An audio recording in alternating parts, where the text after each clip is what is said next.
I'm Cybersmith, does it not say Cybersmith on the screen? Master of word, wit and wisdom, the pinnacle of sapience.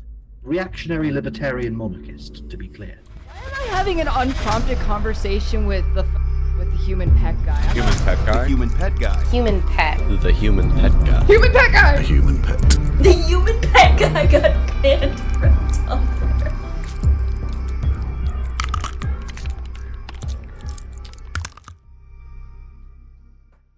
It was April 2024.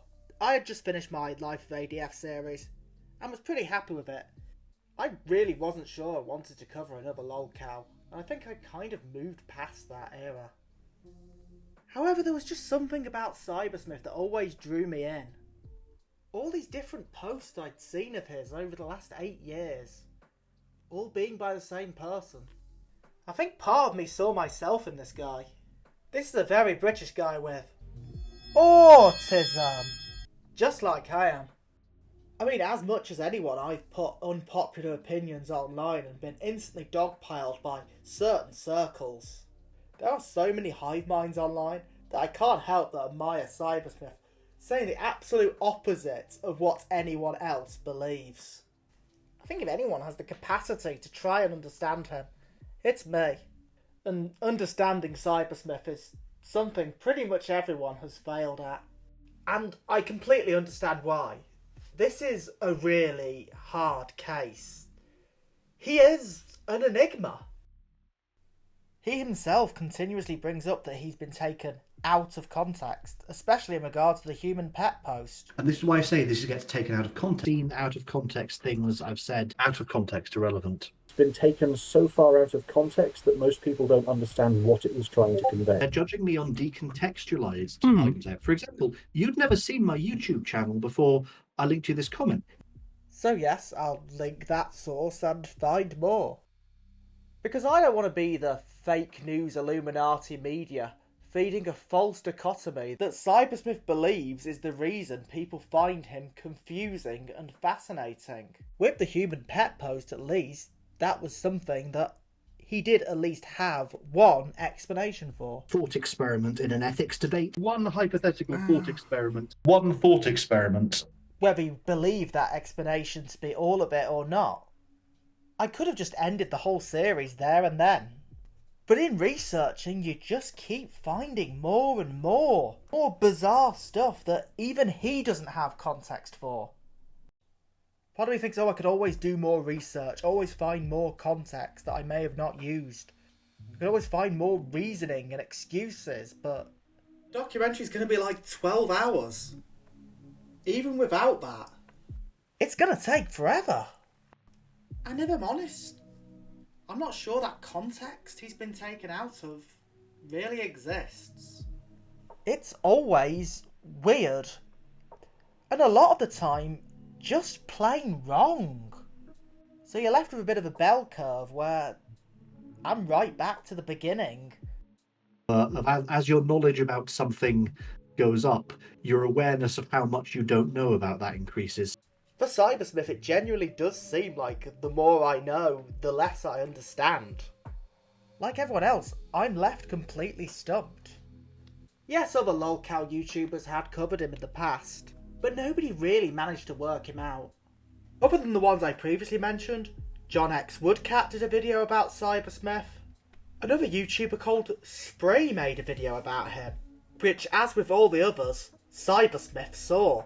And commenting pointing out that he used a screenshot from a fake account. An imposter. And every time I'd seen Cybersmith be mentioned, in any post on any website, Cybersmith would see it. He is always there.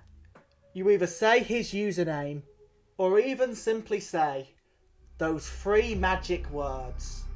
Human, pet, guy. And there he arrives. Tom Scar's law? Tom Scar doesn't actually see when I mention him online, but Cybersmith definitely does. He won't reveal exactly how he finds all the posts mentioning him. Maybe some kind of keyword tracker is all my guess. But he just says, I have made my name a word of power. When it's spoken, I get the sensation, and when a lot of people are speaking it in quick succession, it's fairly easy to tell. So knowing that, I reached out to him on Discord in advance. I arranged a call with him, recording the whole thing in case I wanted to reflect back on it later. I wrote over 100 questions that I just wanted to know the answer to. But with Cybersmith, it's hard to get one word in. Hold on a moment, I've let you speak for a while. He likes to talk. And he gave me a rules for the call. The same rules he has for everyone else. 1 hour only. And if I wanted to use any of the footage, I had to upload the entire thing unedited. This at the time I didn't do. I don't think it was good content. I'm an editor, not a streamer. But at the same time I thought, hey, I don't want to be holding on to original Cybersmith content and not upload it. But before I had the chance to do it, my hard drive crashed and luckily I had a backup of the project, but everything else was wiped, including the recording of the call we had made. So, you know, maybe the Illuminati is real. But really, not much was lost. Maybe I will do a live stream or something with Cybersmith one day. But to summarise the call, it basically didn't take very long until Cybersmith turned everything on me and tried to investigate my politics. His natural instinct is to go into debate mode and be on the defensive. And the question, it's not so much that I'm trying question, to debate you on those points. It's I think everyone should be honest about where they stand, and I think a lot of people who would describe themselves as being apolitical have just to some extent absorbed the dominant view of the cultural milieu in which they exist. Cybersmith really doesn't like the idea of me or any other YouTubers being apolitical for the sake of the channel. He doesn't buy our objectivity. Which, to be clear, I don't call myself apolitical. I definitely have views. If anything, I'm more bipolitical or bi-curious at the very least. Because politics is complicated, boring, and there's 100 different things. Cybersmith really just wanted me to outright say whether I am a left-wing channel or I am a right-wing channel. Because that would determine how he thinks of me. But that would have been just so lame for my audience. I like that people on the far right and people on the far left can watch these videos. That's why I want to make content for everyone, really. And I think in most of the other cases where this has gone viral, for lack of a better word, it has been in cases where I've already been amongst a hostile audience who are primed to treat anyone with views to the left of Lenin as a lolcow. So I think, despite what Cybersmith may say here, the people that view him as a lolcow aren't all on the left. The ways in which you have been made a lolcow are mostly ways in which the left and the right, regardless of politics, can agree is worthy of being a lolcow. yes, but That's the problem. It's the right as well. It's everyone has the same reactions to him, regardless of politics. Be it confused, shocked, baffled, disgusted, offended, and also really entertained and very much intrigued. And while all that may be true in why people hate him, it's also true in why so many of us love him. I'm not going to deny that people on the left probably are more attuned to dislike Cybersmith. He confirms their stereotypes about the people they don't like, just like ADF does for the right. But that's clearly not all it is. I think it's more than the divide between right and left, but the divide between social norms and quote-unquote degeneracy. When it comes to someone so different. And if he wants me to be clear about my political bias, I will be. I am pro-degeneracy. I don't think of myself as a lolcow hater. I'm a lolcow appreciator. Cybersmith is weird. I'm weird. I just enjoy the weirdness. I just can't help but empathise with him. empathy is as an action, it is trying to understand others. But there is also, I think, a degree of importance in trying to understand yourself, or at least trying to understand the context in which you have your ideas. And it is very specifically someone who calls themselves apolitical, in my experience, within the current context we exist is very likely to be someone who is extremely left-wing and simply does not realise it. Cybersmith pushes a lot of emphasis on these categories of left and right, but that does all depend on the context you live in. I'm not so sure that you are apolitical. I think you've absorbed the Illuminati dogma you grew up with, and you are in fact very left-wing by a broader historical context. You're certainly to the left of most people who have ever existed in all of human history. Which is clearly not something anyone can fully understand. I don't know what politics the Atlanteans or the Hyperboreans have. You don't need to read things when you have an active imagination. You can fill in the gaps. Cybersmith fills in the gaps with made-up stories and lore that he likes, and drawing a line saying, everyone who celebrated the death of the Romanovs is left-wing. That's why he asked me these questions about these historical events, which is only as relevant as everything else that's ever happened, which is very little to me. As I say, the main thing Cybersmith was worried about with me is bias. As much as we pretend not to, we all do have biases. And by nature, as my experience comes into it, the show is becoming less apolitical and more of my opinion. For this episode especially. But pushing against his politics was never my goal with this series. I wanted to get to know him. I wanted to become friends with Cybersmith. And Cybersmith is not just his opinions. It's not just his posts. He is, at the end of the day, a human being. Just like his pet is. But I do think I did achieve that. We've communicated a lot after this. I really didn't want to debate Cybersmith because he sure has done enough of those in the past. I don't want to see him mad at me. I don't want to argue over his points. He's a 30-year-old man that still believes in Santa. That's so wholesome. Who am I to disprove that? I think whenever these people try to argue with Cybersmith, and I see this absolutely every day, they get really, really, really mad. They just end up looking like Frank Grimes is towards Homer Simpson. Eventually just become less sympathetic. They're less likeable because Cybersmith is a cartoon. It doesn't matter if you have a better argument. Cybersmith is just funnier. He's definitely someone that sees lives as stories. And if Cybersmith's life is any kind of story, it's a comedy. He'll always get the punchline in, after whatever the straight man says first. One of the reasons why I don't really like debates is because truth doesn't really matter. It's just whoever sounds confident. So maybe we should be aware of what biases we have, and what other sources say. Not sure I'd personally put too much stake into some of the sources that Cybersmith uses. But hey, we've all said stuff that's wrong publicly. Myself definitely included. But when you're a strong, intelligent man, you can admit that you are wrong. Trying to never. Cybersmith still maintains he's won pretty much all of the debates I've covered. Even if most people disagreed. And that's because Cybersmith's definition of winning a debate is not admitting he's wrong. Of course you don't admit to being wrong, upstanding Zen man. That's losing. So by his logic, he wins the debate with me that I didn't even want to have. Aside from some noteworthy stories I put in episode 1, I really haven't tried to pry into Cybersmith's personal life. Because I think in his case, it doesn't matter. More than most lolcows have, Cybersmith has managed to keep his online life and his offline life quite separate. As far as Cybersmith's aware, nobody in his real life knows a thing about his online notoriety. He's just a guy. He's worked plenty of jobs where he says he's mostly well liked and has a good relationship with his family.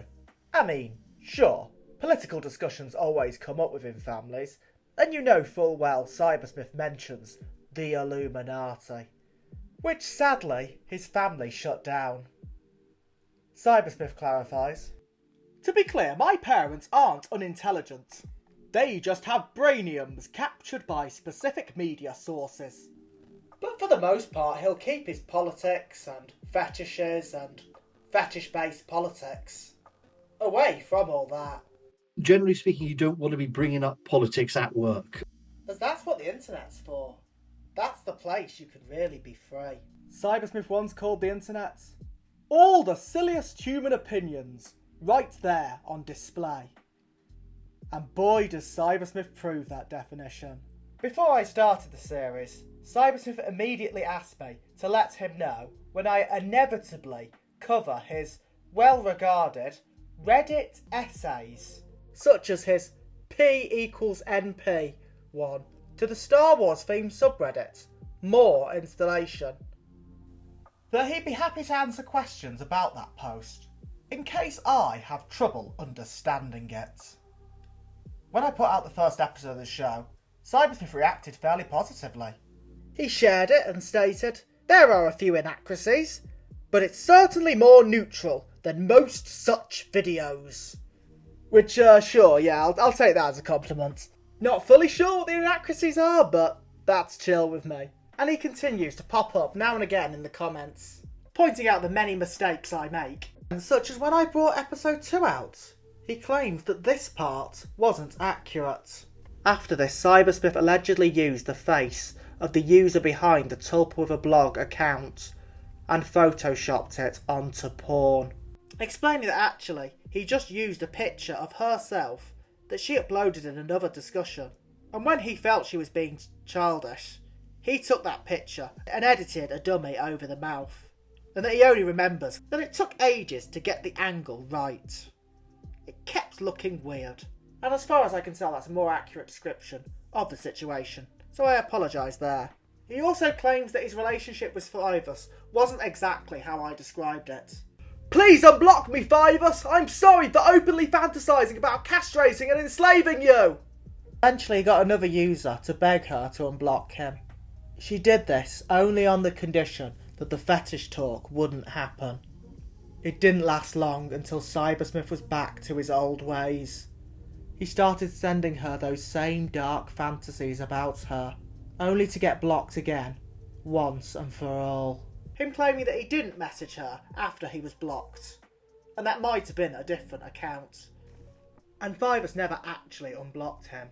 However, Fivus herself continues to stick to the original story. And in other posts Cybersmith has made on his newer accounts, he implies the comments were real and has defended them.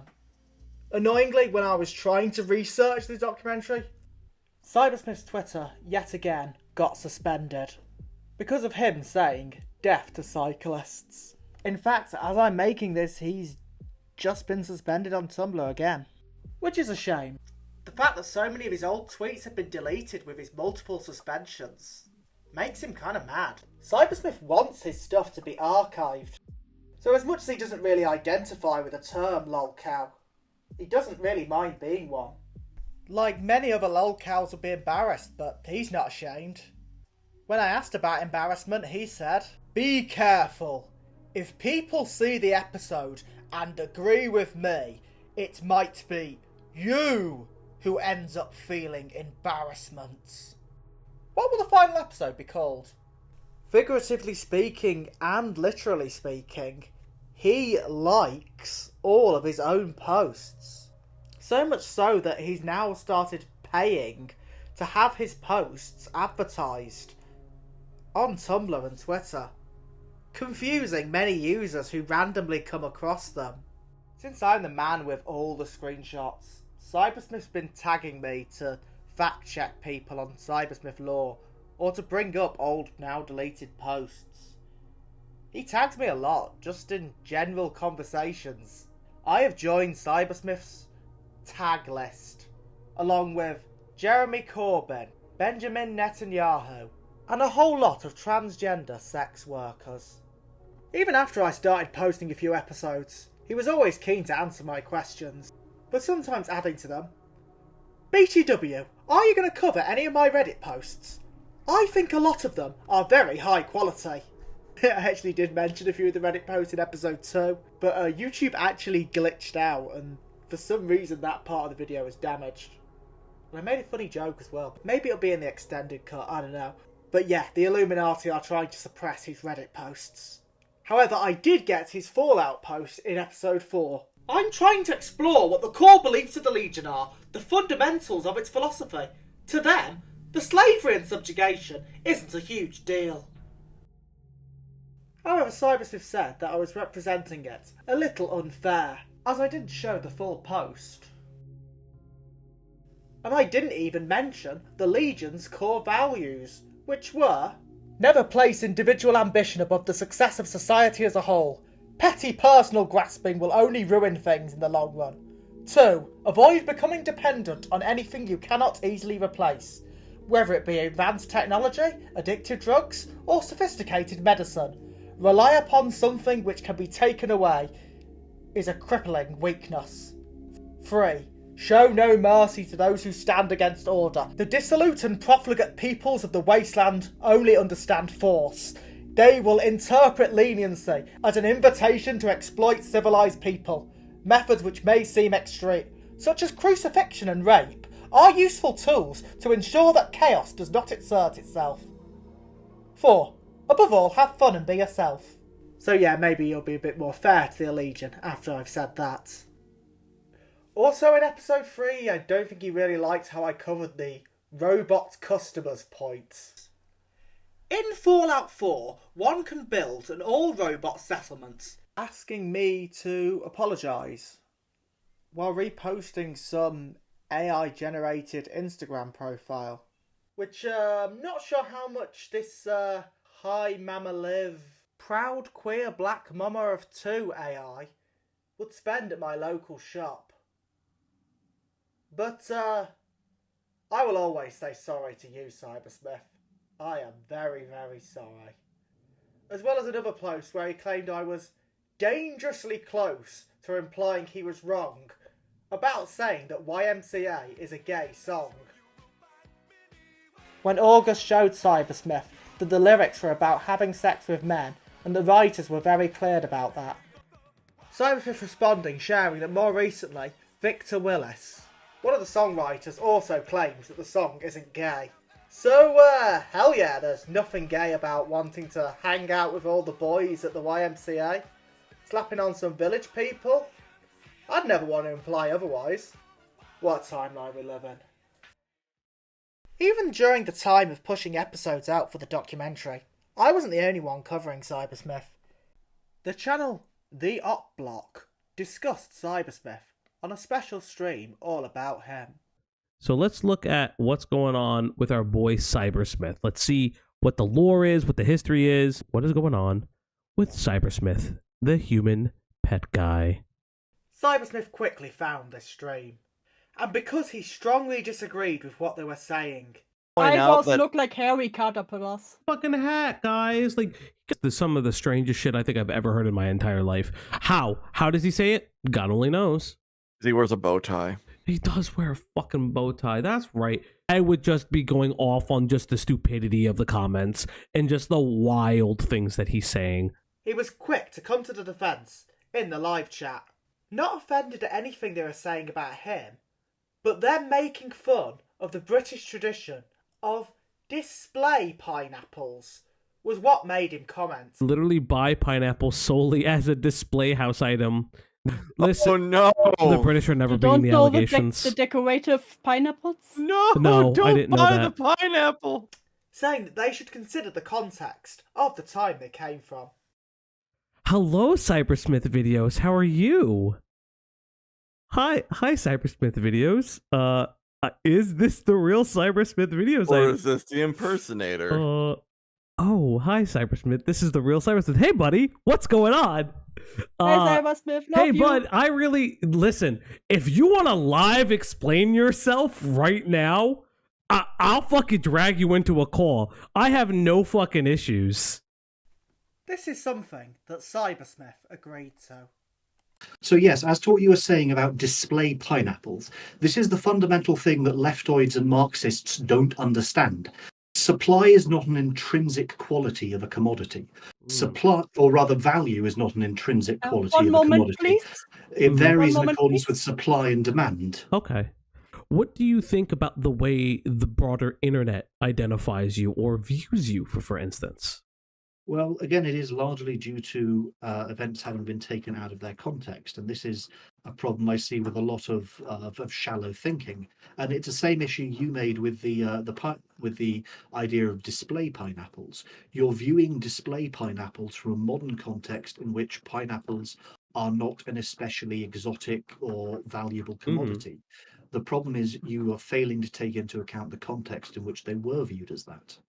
Right, but we are just making fun of an historical context. We can laugh at previous historical context. I wasn't saying that it was a generalization on, let's say, the British people, for instance. You know, we can look at things in a satirical manner. I'm sure you yourself have looked at things. I did see.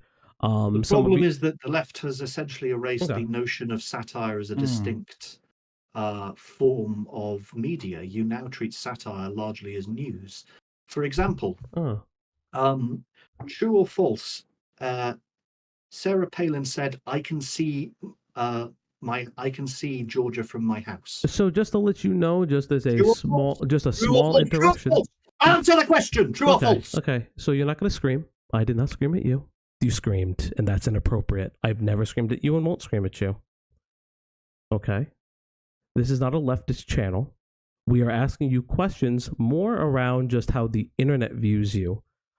So this is not what this channel is about, and that's not what this interview is about. And I do apologize if you think that you have... Failing to declare your political views doesn't mean you don't have them. And I do challenge you on that point. You've said this is not a left-wing channel. No, it's not. I think I could argue, oh, right, so how do you avoid your own views biasing it? Because I think it's fair to say all of you are on board. I'm here for the first time. I'm no centrist. Do you think people who don't own land should be allowed to vote? I would just. I'm not trying to debate you on that point. I'm just trying to establish what everyone's political views are. Yes, people who don't own land should be able to vote. Communist. You, the person in red, Uncool Greg. Yeah, I don't really want to talk to you. He very quickly denounces the Opp Block of being politically biased and communists, and yes, he does the same for me in many ways. I mean, I don't know what Cybersmith thinks, but I definitely don't consider myself a communist. I do think people who don't own land should get a vote. I wouldn't be able to vote under the 1831 rules. Because that includes Cybersmith, and I want his politics enforced. Well, that's what I mean. Because you've asked me to acknowledge nuance in saying that although you would all say you are broadly on the left, none of you would particularly say that you are specifically communists or specifically Marxists. I would say the right is also a fairly broad spectrum. Okay. And most people just don't want to talk about politics, especially not with Cybersmith. Because that's far from a fun thing to do. It's very, very simple to say that, yes, we all look at things from a political standpoint, but if you would like to have a political argument, we are not the channel for that. What we are here this is for the purposes of satire. This is just the purposes of understanding internet history and maybe even quote-unquote people like to say drama. I don't like to use that term. Here is my objection. Okay. You have used this term satire as though it's some inherently apolitical concept. But my argument is that because the modern woke cultural Marxist fake news left uses satire to launder its views, so to speak, even in ways that are considered apolitical, that makes the concept of satire as something that is inherently non-political and at best outdated notion. And this has been true for decades now. John Stewart, John Oliver, Spitting Image, all these fake news Illuminati cultural Marxist lying bastards, they call themselves satirists. They call themselves comedians. Stephen Colbert called himself a comedian, but his actions are influencing political perceptions. As per the nature of satire, satirists do often have political messages within the arts they create. Although it's very much not just the left that engage in this kind of satire. There are plenty of right-wing satirists, of which people get their views from. People again and again mistaking satire for reality. Cybersmith being one of those people. I'm not being political, I'm just being funny. Well, you are to some extent being political, and you're using comedy as the mask from which you project these political attempts to undermine Western civilization. The classic, "Oh, it's just satire," defence can also be applied to the "it was just a thought experiment" defence when pushing something that you really want to happen. Does Cybersmith count as satire? I think that's a question for later. Later on during the conversation with the host, Cybersmith got distracted and started talking to the chat instead. But I would say that such as questions of asking you about your Pathfinder experience. Archaeology wasn't a thing until the past 100 years, dudes. It absolutely was.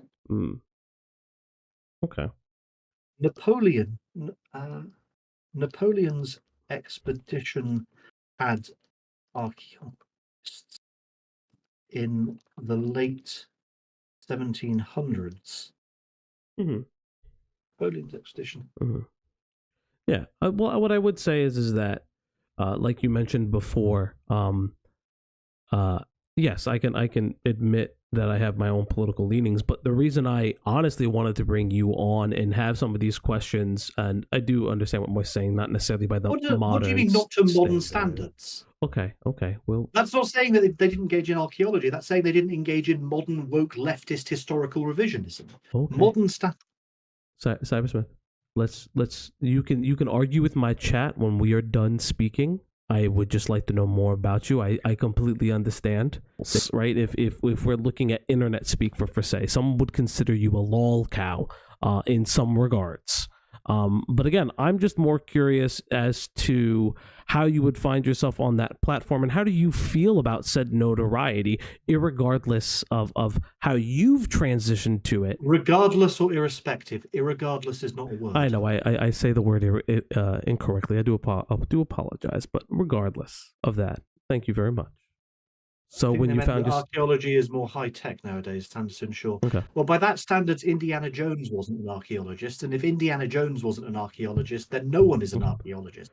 So, Cybersmith, can we just answer the question real quick? I would just appreciate if we can ignore the chat for a little bit. If you want to rejoin the chat.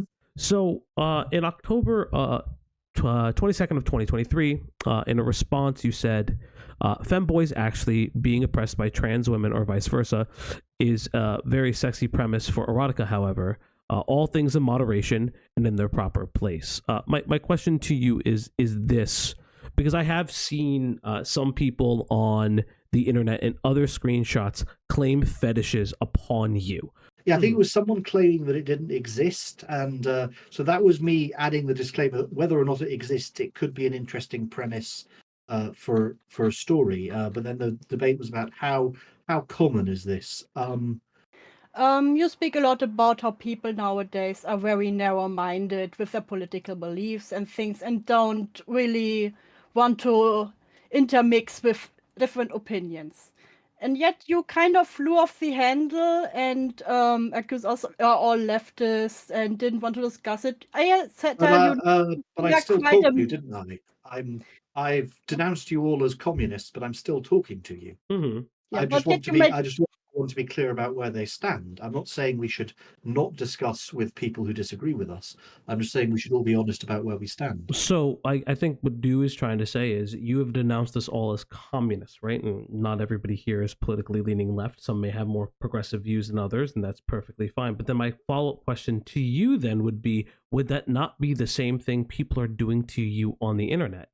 You are telling us that we are communists, okay? But you are then, so yes, I think that's fair, and you are free to disabuse me of this notion. Mm-hmm. Do any of you hold any right-wing beliefs at all? Like I said, I'm not really interested in politics. Yeah. I'll be completely honest with that. I'm more in the middle. There are things I agree and disagree with, mm-hmm. but I don't know where I would land on the political checkboard. I'm not so sure that you are apolitical. I think you've absorbed the Illuminati dogma you grew up with, and you are in fact very left-wing by a broader historical context. You're certainly to the left of most people who have ever existed in all of human history. Well, yes, that makes sense. I mean, to be fair, that would make sense because we did have slavery. That's though, but people who considered themselves to have slavery would not have considered that a political argument in ancient Greece. Of course, so we live in the year in 2024. But you have to consider that one day people will consider you and your beliefs to be a part of history. Imagine someone looking back from 3024, 1,000 years in the future. Right. So I don't think it's so easy to say that it doesn't matter what your beliefs are in a historical context. So that's why I do challenge you on this claim that you are apolitical. I think it is more likely you have reproduced the beliefs of the context in which you grew up, and you have never analyzed them, and you have never really thought about what your belief in those ideas means for you as a person. But you're making presumptions to people you don't know. Yeah, and that's something that we're trying These are preconceived notions that you yourself are Which I was very honest. You are free to disabuse me of this notion, but it is a reasonable conclusion to draw. But what I'm and saying if you is... want to disabuse me of this notion, please name any right-wing belief that you hold. And none of you have been able to do so. I am a former veteran, and I believe in owning firearms. So did Karl Marx. And so I can own weapons. I do own weapons. That is a right-wing belief. It's a very right-wing belief here in the U.S. It's a populist belief, not so much a right-wing one. So if we're going to argue semantics, let's argue the semantics of what you are doing. What you're stating is the same thing the internet is doing to you, right? We can say that. Now, I can tell you that claiming everybody is a communist who doesn't agree with you or has differing opinions with you is probably not the best thing, and why people view you as a lol cow in certain regards of the internet. Again, everyone who disagrees with me with a communist, I call you for specifically communist. Yeah, and we are people that disagree with you and you have no idea our political beliefs. But that's what I'm trying to get at, Cybersmith. That's what I want to get at. Right? I actually have a very good idea of your political beliefs. It is political tribalism. All of you believe slavery is wrong. That's an intensely political belief that's been debated hotly, even in your own countries. Yeah, that was debated hotly. But Greek slavery was also not chattel slavery, though. Right? It was... but it was not. Arguably, it was worth. So you couldn't sacrifice your chattel. You couldn't sacrifice chattel slaves to the gods. So Cybersmith... Believe me, look at the Greek system of slavery. It was incredibly So Cybersmith, let me ask you a question. Do you believe in slavery? Do I believe that it existed, or do I support it? Do you support slavery? Yes or no? Do you support it? Do you agree with it? Because that is how you're phrasing the question. So it's okay. Hey, listen, no judgment. Do you support slavery? Not universally, no. Okay. Can you expand on that?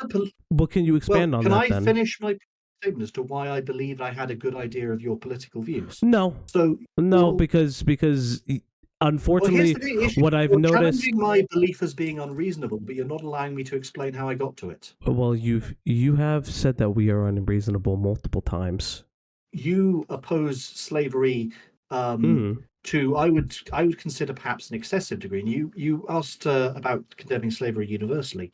One form of slavery I think that might be reasonable to consider is debt slavery or indenturement, because what we have in our society is essentially no way out of debt for people with bad credit ratings. There is no way to restore your credit rating past a certain point. People end up stuck in a trap where they can't undo it. And part of that is if you have no assets, you have no way to pay off your debts. Historically, there was a way to do this in certain societies like Rome, where you could indenture yourself to pay off debts. And this gave people, if they were willing to work hard on, for example, become gladiators, they could work their way out of the debt trap, and eventually they could reach the point of emancipation and fully pay off their debts and re-enter society as free citizens. We don't have that escape route now, and now a lot of people end up trapped in debts they can't escape because we uncritically said all slavery is bad, we completely got rid of it, and people never considered that to be a political belief, so the question of reintroducing it never re-entered political discussion. And this is why calling something apolitical can be a bit of a thought-terminating cliche, if you see my argument.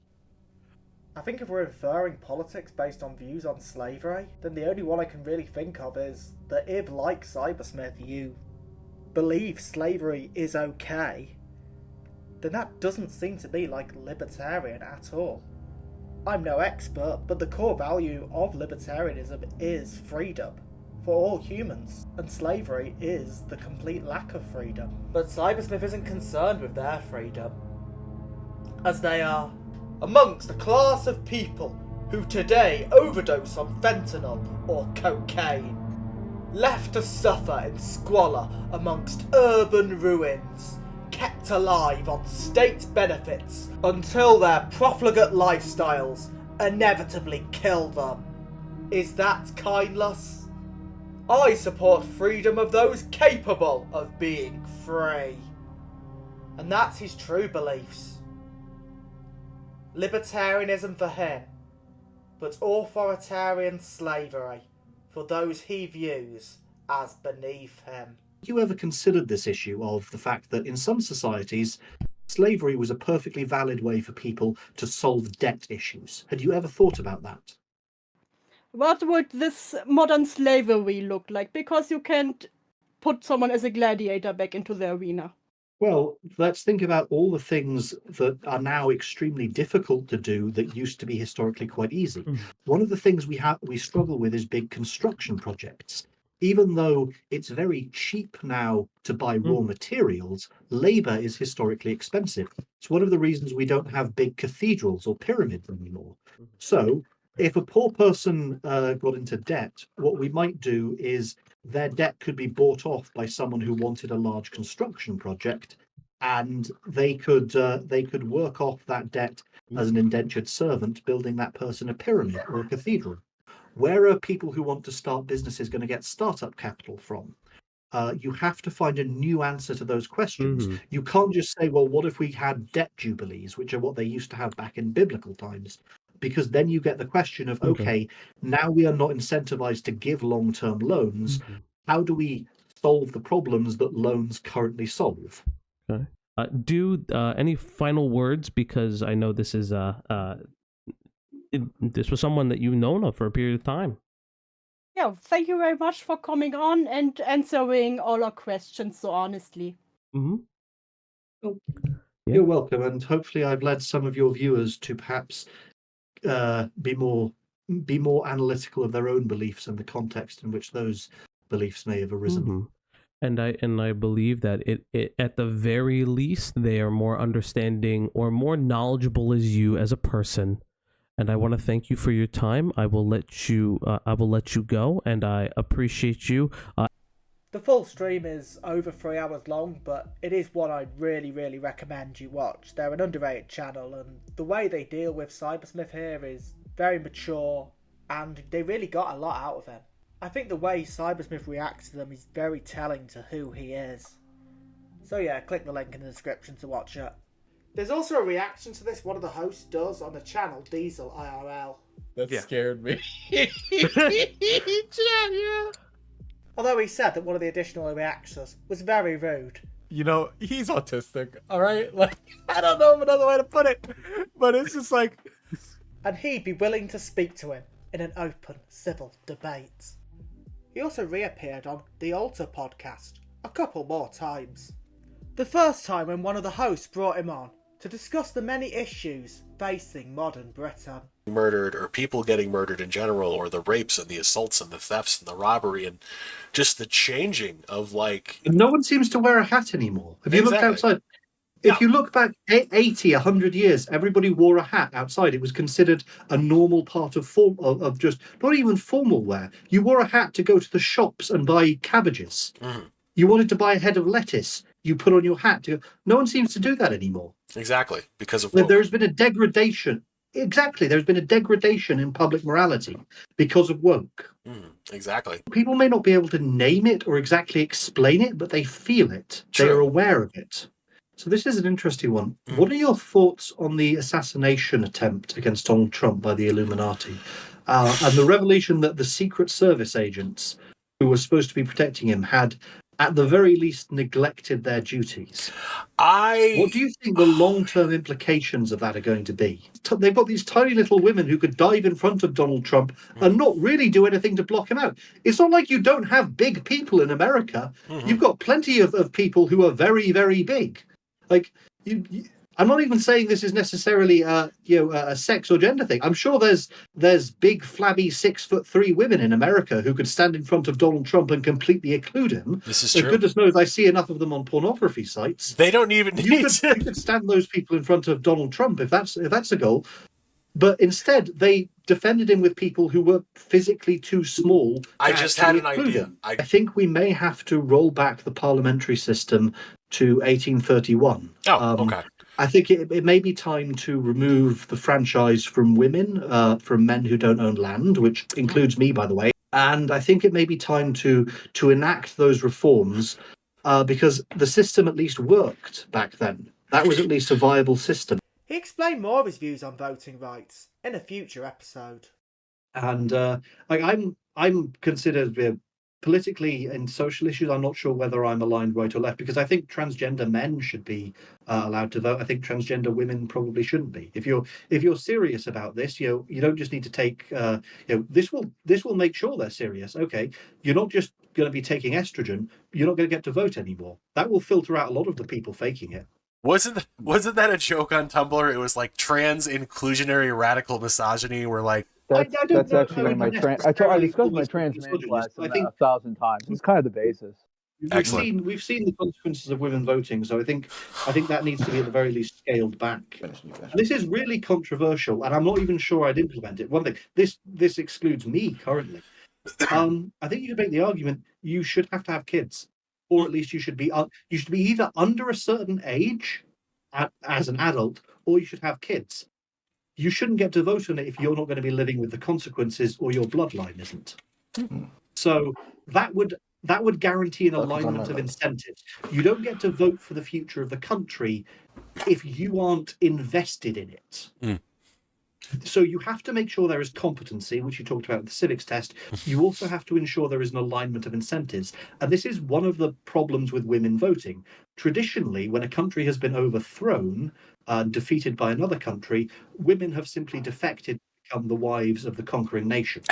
And that is, in some sense, the long-term prospects of a woman are not bound to the country she is a part of. The long-term prospects of a man can be aligned to the country he is a part of if certain other conditions are met. So maybe we should have some differential level of voting. So maybe a woman gets a vote, a man gets 2 votes, or maybe you get a vote, or maybe everyone gets a vote, and then you get an extra vote for each testicle, and then you get an extra vote for each child. Part of the problem here may be that we're saying everyone gets a vote, but everyone gets only 1 vote, and that has limited how flexible the system can be. There may be room for a system where you do, and also if you've got multiple votes, we can kind of automatically implement a ranked choice system. It's not just winner takes all, because you could give 1 of your votes to one candidate and 2 of them to another candidate. So the system now allows for a greater degree of nuance. I can see the banners for that now. 1 testicle, 1 vote. That's it right there. That's the slogan. I have a friend who was a military veteran and he got cancer in 1 testicle and had to have it removed. But I would like him to have extra votes compared to the average person. Okay. Well, then, what is he considering? He's in a jar or something. We can take that to the polling station.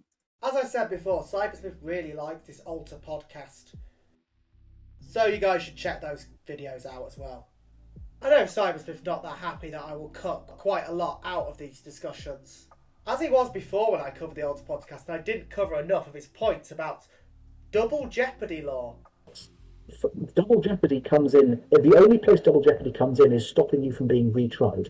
If you're acquitted, you cannot be retried. Once you are deemed not guilty, you cannot then be charged again for the same crime. Something Cybersmith likes to explain to me the concept of quite often, as this is an intellectual channel that covers important historical and political topics with a very serious educational mindset. On a tweet about the act of fisting, Cybersmith quoted, "Leftoids will accuse Donald Trump of having small hands in one breath, then admit they think it's perfectly normal to be able to put your fists into other people's orifices in the next. Absolutely no moral consistency. Totally divorced from principle or code." After one user replied saying, "Glass houses, brother, I see the porn you engage with on Twitter. I don't see how a clip of a £500 woman struggling to bathe herself is less weird than fisting." Cybersmith said, "To be clear, I'm not kink-shaming. If you happen to have extremely small fists, feel free to put them in the orifices of any adult who'll consent to it, within the bounds of legal matrimony.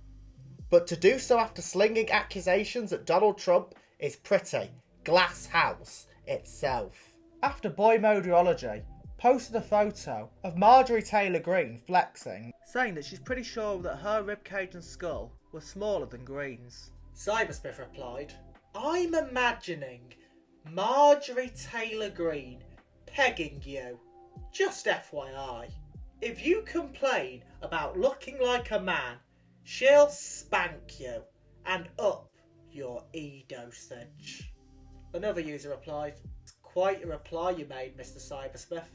I decided less was more, so I didn't want to go into much detail. I considered adding details like MTG making OP go on an all-liquid diet to keep her colon clean, and fastening her into a pillory for use by other Republicans. Pegged by Lauren Boebert, bred by Rand Paul, etc. I decided that it was best to keep it brief. Was I wrong? Fun fact, Rand Paul is a qualified gynecologist." After August tweeted, "Imagine a really fat dog." Cybersmith responded, "Aw, poor puppy. I think she's sad that she's become such a chonker. You know, even after getting fixed and having her paws modified. I think she probably weighs more now than she did before we adopted her. I think little Dixie is eating her feelings. And she's always so reluctant to go out for walkies. Maybe the pudgy poodle thinks her old neighbours will make fun of her. Oh, even when she called herself Beau and walked on her hind legs, she was never really thin. But between recovering from the surgeries and all the time she spent in the cage, she's really became a hefty hound. Well, what goes around comes around. Parroting leftist rhetoric and human trafficking wasn't very good behaviour now, was it? And bad dogs are liable to be punished. Come on, I'll get your leash and we can go around the neighbourhood a few times. I think next door has a new Doberman who would just love to meet you. Both the fifth column has actually trafficked humans. This is not over the line of decency. He deserves it. Cybersmith imagining the dog as video essayist, Beau of the fifth column, and apparently calling him Dixie in reference to his accent. When someone says they didn't expect the conversation to pivot to bestiality, Cybersmith replied, "Assuming Doberman isn't Steven Crowder or some other cancelled YouTuber, keep in mind poodle was used earlier to refer to Dixie." And when got more backlash for this, Cybersmith said, "I mean, OP wrote an extremely open-ended prompt. What did she expect, if not to take it in a new direction? If she just wanted us to imagine a really fat dog, she could have just posted an image of a really fat dog. Instead, she implicitly encouraged new lines of thought. I think some philosophers call this dialectics." Who quoted this? After August posted about an old lady she saw with what appeared to be a Prussian nationalist sticker, Cybersmith responded, "Eat your vitamins, boys and girls. that you too may grow up to see the causes you champion be seen as anachronistic by racially ambiguous little nihilists. This woman's love for Prussia will outlast whatever trendy progressive cause Samoyed Core is pretending to care about today. At least that lady believes in something, and has done so consistently for the last 150 years. August responded, "Is it part of your headcanon that she was old enough to live in Royal Prussia? She didn't look any older than 65 for what it's worth. You'd be amazed at some of the things women can do to alter their perceived age. I suspect this is why I'm less prejudiced against homosexuals than many of my fellow right-wingers. They took the easy way out, but one can sympathise with why." This is not to say I don't find mature women sexy. During this time, Cybersmith also asked if it was legal to start a GoFundMe that paid out the first person to get Brianna Wu pregnant. When somebody explained that Brianna is trans and can't get pregnant, Cybersmith responded, "Not with that attitude." Cybersmith believing that transgender people have gotten pregnant through womb transplants, and that trans influencer Liv Ager had a baby and a C-section because he saw a scar in one of her photos. Despite these procedures never actually being successfully done before, Cybersmith continues to recommend trans people get them. Although he also believes that Magnus Hirschfeld, a sexuality researcher targeted by the Nazis, was an evil experimental psychopath, purely because Cybersmith wrongfully believes that Hirschfeld recommended a trans person get a womb implant. And he expanded on his views on transgender people further, saying that he wants sexual reassignment surgery to be safe, legal and rare. "I believe in body autonomy for adults. I think the state having the power to forbid that is overreach. I also think that medical professionals are obliged to explore every possible alternative to this. Failure to do so is unethical and a violation of the Hippocratic Oath. This is out of principle, not just because I prefer caged tea-girls to snips or inverted ones." He explained the last sentence was because he was preempting a likely counter-argument. And I think some kind of compromise that allows them to live as they would like to live without impacting other people has got to be a part of it. And I would like that if it also appealed to my fetishes. Cybersmith has very publicly said that he wants public policy to be decided based on his own fetishes. When I posted episode 5 of my series, Cybersmith messaged me saying that he thought there was evidence of bias in there. And that was when I was covering the cloning discussion with autistic expression, in response to a linked scientific source that explains Cybersmith's misunderstanding of telomeres and cloning. Him feeling that I framed that discussion as autistic expression being right and Cybersmith being wrong about cloning. So I'm just going to openly say, if there are any Dave Chappelle homunculus clones watching this show who are offended by my bias, you are real and you are valid, Dave Chappelle homunculus clone. When one user called Elon Musk the king of getting no bitches, Cybersmith responded, "Elon Musk has had 6 children by 3 different breeding vessels, IRC. He empirically, verifiably, does get women. Not using the word you use, that's a bad word." When people responded confused that he was against the word bitches, but used the word breeding vessels to describe women, Cybersmith said, "It was originally women, but A, I don't know if Grimes still IDs as a woman. B, I didn't want to use that specific terminology twice in one tweet. I dislike stale word use." When someone suggested partners, he said, "Damn, that would have been better." So, at the end of the election, Donald Trump clearly won the presidency, and at this point I wouldn't be surprised if he ends up being king. We're in Cybersmith's world now. The Age of Empires is back. Cybersmith has been very insistent that I mention that he predicted this win, because he peered into deeper truth and foresaw who would win the Sunset Realm, and that because of that he can predict the future. Linking a post made the week before the election. One of the predictions he's made that's actually come true. After the actual election result itself, Cybersmith posted, "Nothing is off the table now. Mars colonies, abolition of income tax, the restoration of the British Empire, Zeppelins, flying cars, mandatory chastity cages for pre-op, non-op trans women, reversing the Blair constitutional reforms, new hereditary peers, Anglo-futurism." One user responded to this asking, "What's that seventh one?" Cybersmith said, "Tony Blair's reforms have been a disaster," thinking he meant the eighth one and not the one directly above it. He reposted an old tweet by Charlie XCX saying Kamala is brat with, "And like all brats, she must be punished. Losing the election is just the start of what that naughty girl has in store for her."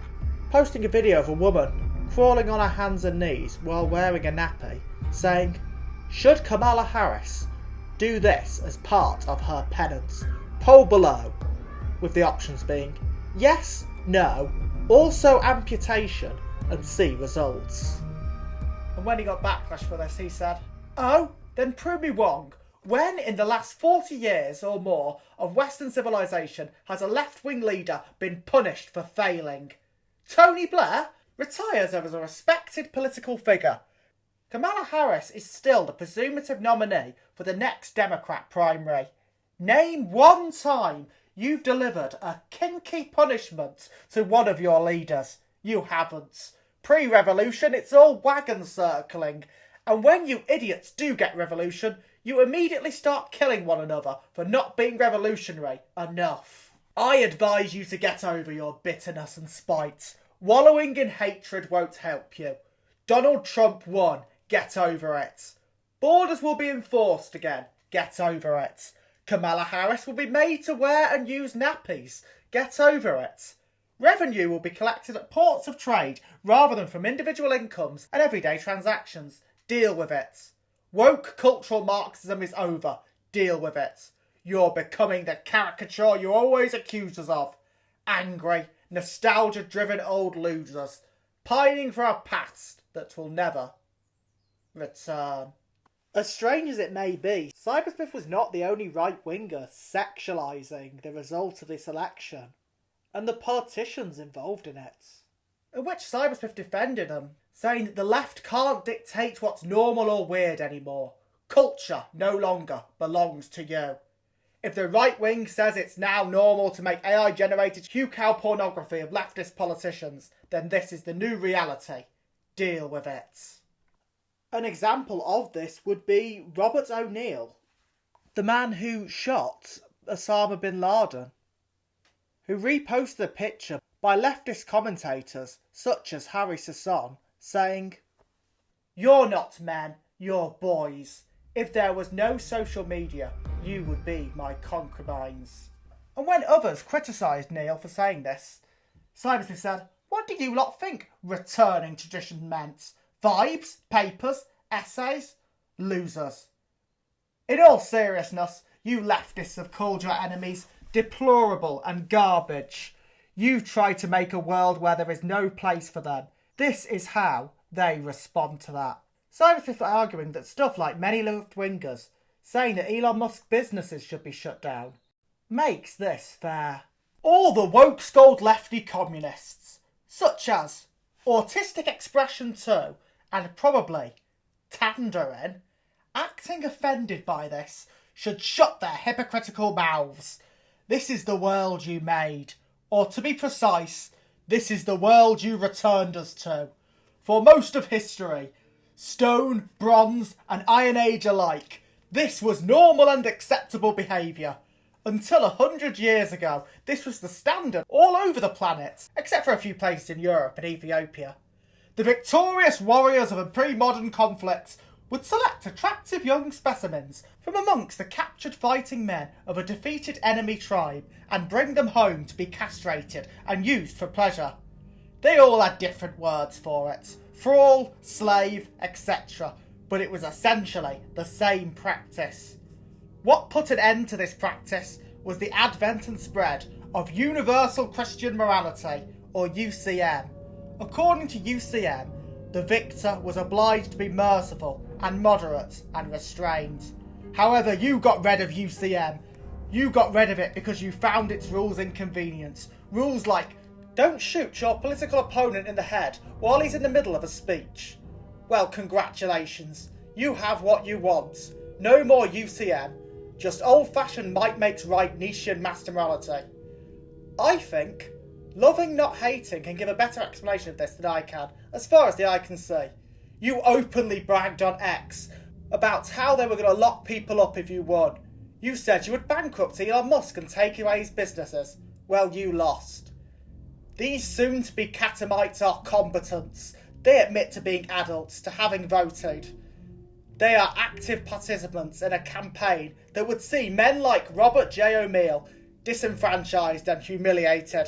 They cannot claim innocence. They would have sent him and his friends to DEI training sessions and sexism awareness lessons. They would have taxed him and locked up his heroes and censored him on social media if they won. Instead, they lost. And now, like many losers throughout history, they shall be subject to the unrestrained whims of those who defeated him. Harry Sisson should take progesterone, put on a dress, and report for harem duty. He's a concubine now. Cybersmith justifying this action using the belief of the death of universalist Christian morality. Him thinking that although he's not a Christian, the ideals he supports come directly from Christianity, and that being anti-Christian undermines the foundations of our society. He may be an atheist, but he doesn't think atheism is for everyone. Just a few high IQ Anglo-Saxon men. Cybersmith being one of them, of course. And he doesn't need religion, because he doesn't end up constantly committing all 7 deadly sins every single day. Because like Cybersmith himself has tweeted stuff like, our traditional values are the ancient principles of conquest. Our faith is the faith of victory, for only victory will liberate us from you. Our masculinity is the law of the jungle. Our leaders are those who have stood against you and survived. We will take your women to be our breeding stock. We will take your corrupt, degenerate institutions to our templates. We will take your effeminate men to be our sissy concubines. We will take your children to be our employees, labouring in our enterprises.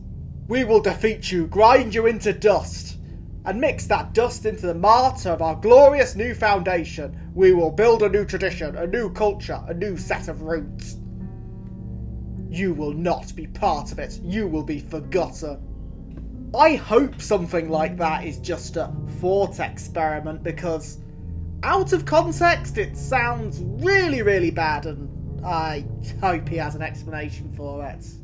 I think you could easily put these 2 posts together and question whether his entire persona was created to promote Christianity under the disguise showing people the ultimate sinner. But that's not what I think Cybersmith is doing. And even if he is, that's just an excuse to sin yourself. It's like his philosophy is, well, 2 wrongs do make a right. I'm gonna do some wrong things now, haha. Politically, he identifies as a reactionary.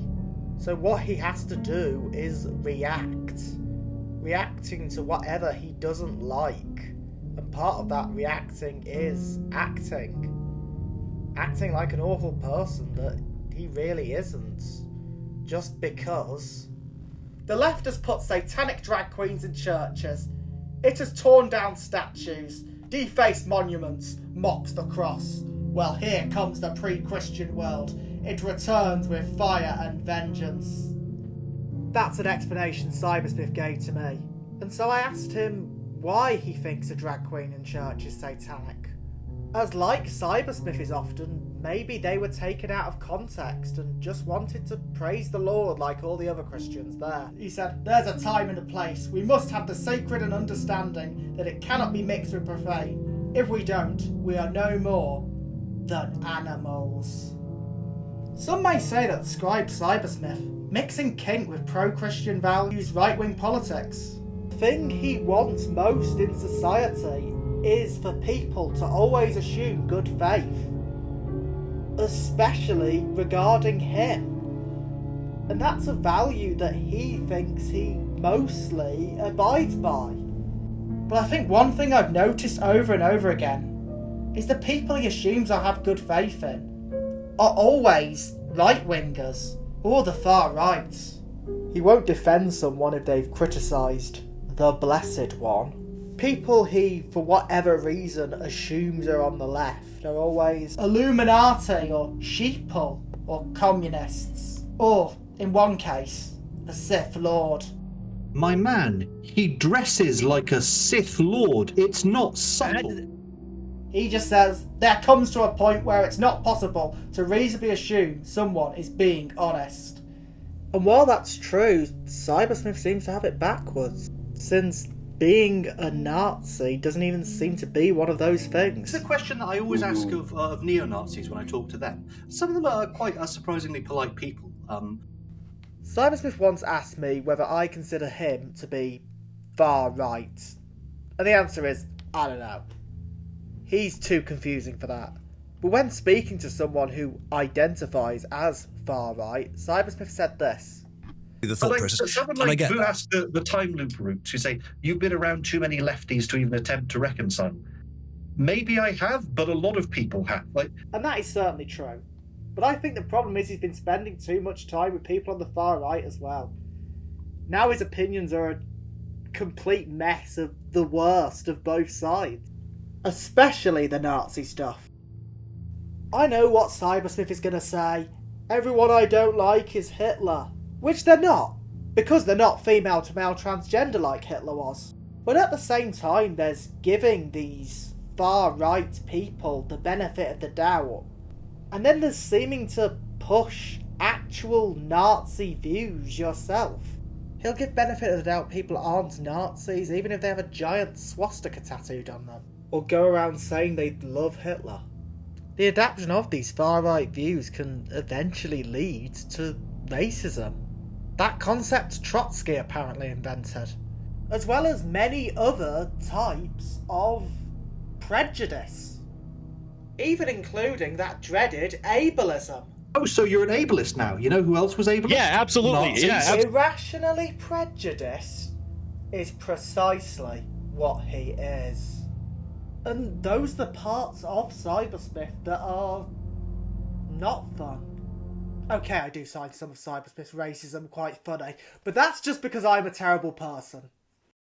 But if Cybersmith keeps getting his points of view from insincere bullies, then he starts to think that judging people by what they look like, how they're dressed, what group they're part of, or what their name is a valid point of view to have.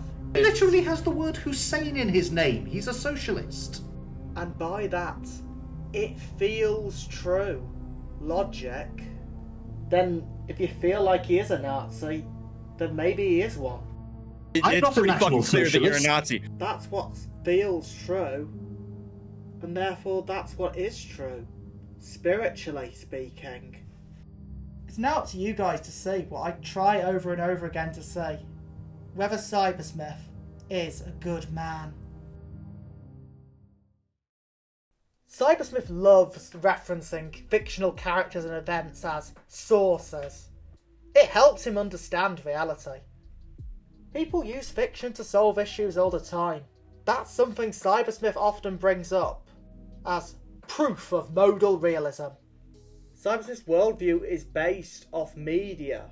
I'm honestly not so sure that the terms fiction and non-fiction are especially meaningful outside of very narrow literary analysis. To be honest, I'm a modal realist, just full disclosure.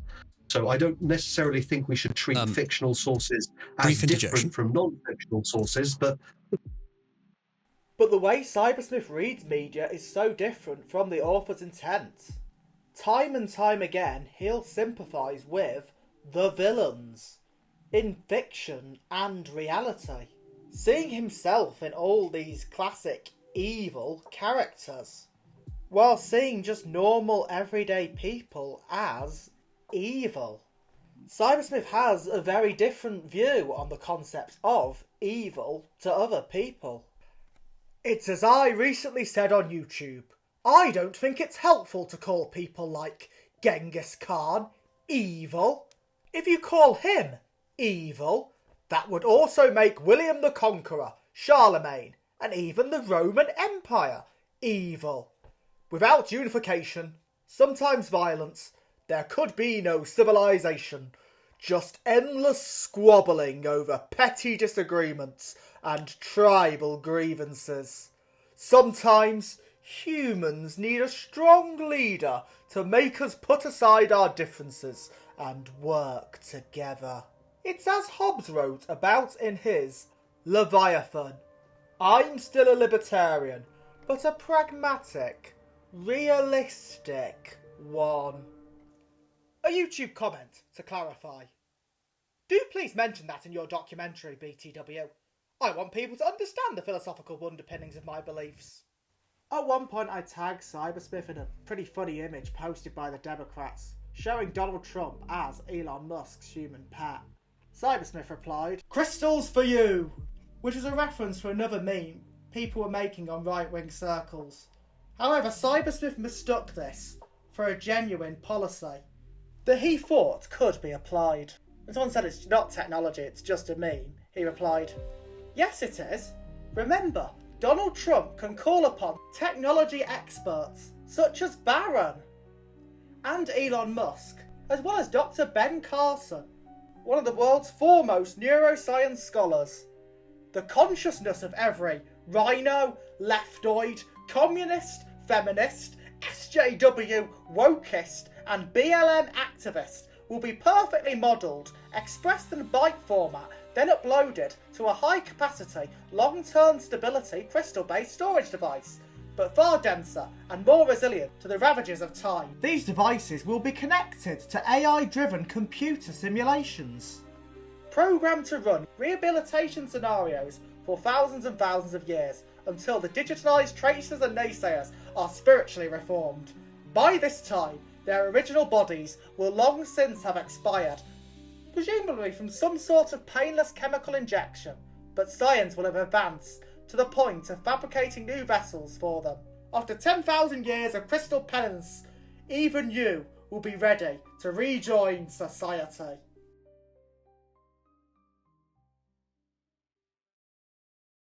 During this time, Cybersmith messaged August saying, "So, do you remember how, a few years ago, you speculated that Christian cinema might be an ABDL?" Referring to the previous post, where Cybersmith brought up that idea completely out of the blue, from August saying they found her funny. "Well, she's out of the Senate now, but there's a new congressperson coming in, also left-leaning, also an alphabet person, also a cute blonde. Sarah McBride. Does this imply some sort of law of legislative diaper girl conservation?" August responded, "You were the one who had the ABDL idea. I just agreed with you. But that was all you in the beginning. There have been laws passed specifically to prevent McBride from using the lavatory. The equilibrium must be maintained. Let's not quibble over who did or didn't come up with the idea. We both forged links in the great chain of discourse. Hard to say who was more the creator. In any case, it's a curious coincidence, wouldn't you say?" When August replied saying that they believed the bathroom laws levelled against McBride were actually to do with her being transgender, Cybersmith responded, "Your mistake is assuming that the agenda of individuals must align with a law of equilibrium, When water in a container field finds itself level, no individual monocle is actually concerned with level. It simply wants to occupy an energy-efficient state. We see this in nature all the time. Universal laws don't manifest as individual teleologies, at least not directly. Supply and demand is another example.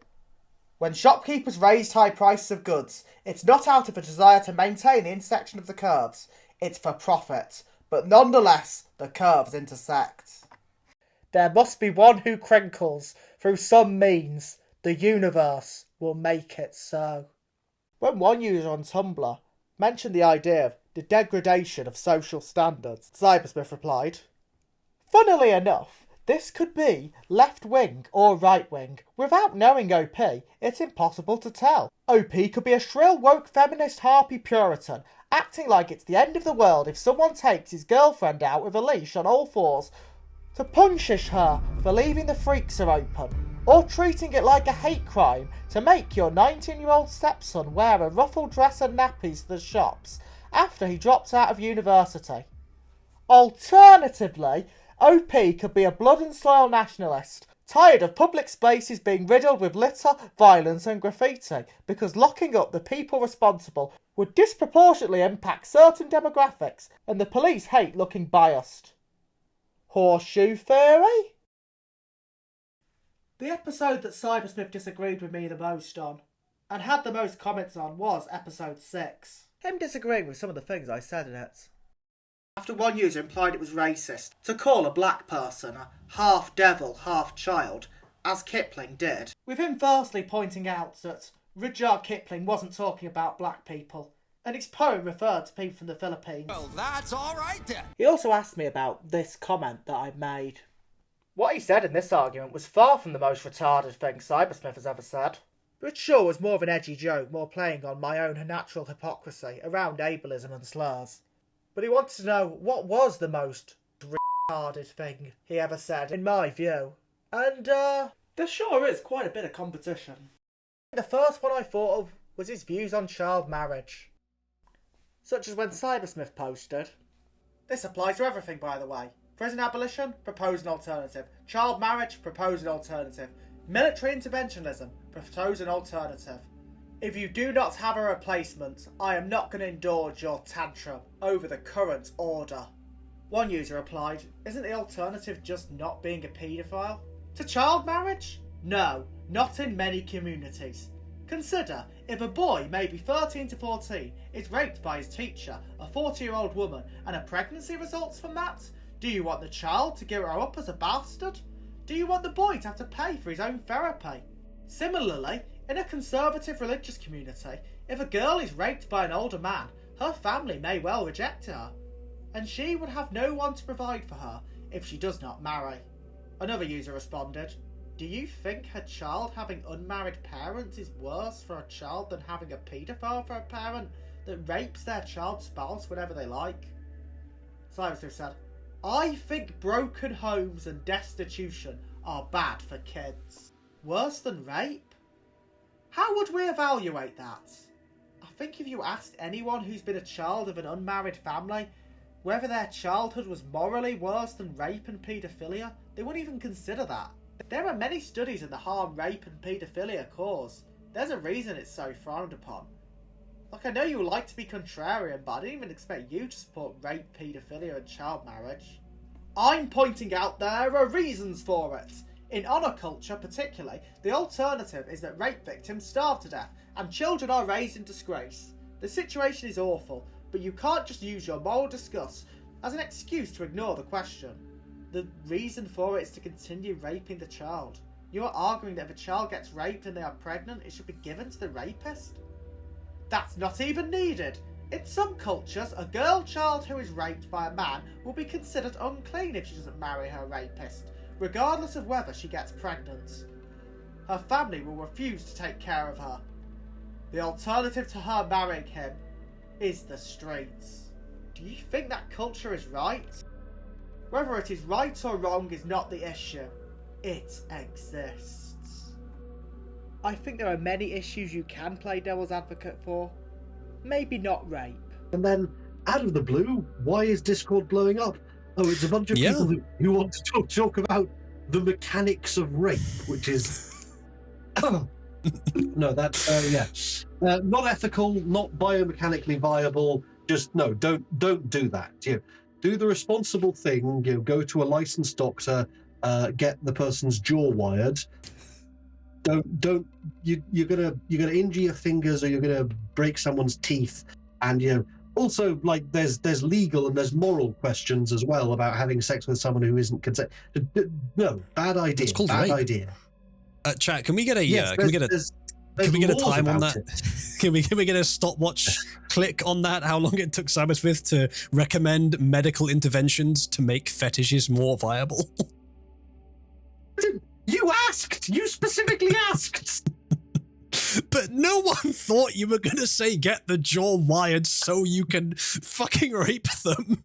And then after that to mention, well, there are some ethical concerns. No, I mean, if you've already decided to do that, if you've already crossed that ethical bridge, then there's no point risking Why are you damage to the helping person's people jaw who have muscles. crossed that ethical bridge, Cybersmith? If they've crossed that ethical I'm not bridge, helping they're people. not worthy of I'm making sure that assistance. I'm making sure that if you have crossed that ethical bridge, you don't risk damaging your fingers or possibly breaking that person's jaw, which is a serious issue. If you pull apart too hard, you could break that. No, for a whole bunch of reasons. Even once you've crossed that moral and ethical line, which you shouldn't, I think we can all agree that this is, in the majority of circumstances, bad. But even once you've crossed that, it's just a question of harm minimization. But hey, that's my opinion. What do you guys think? Comment below.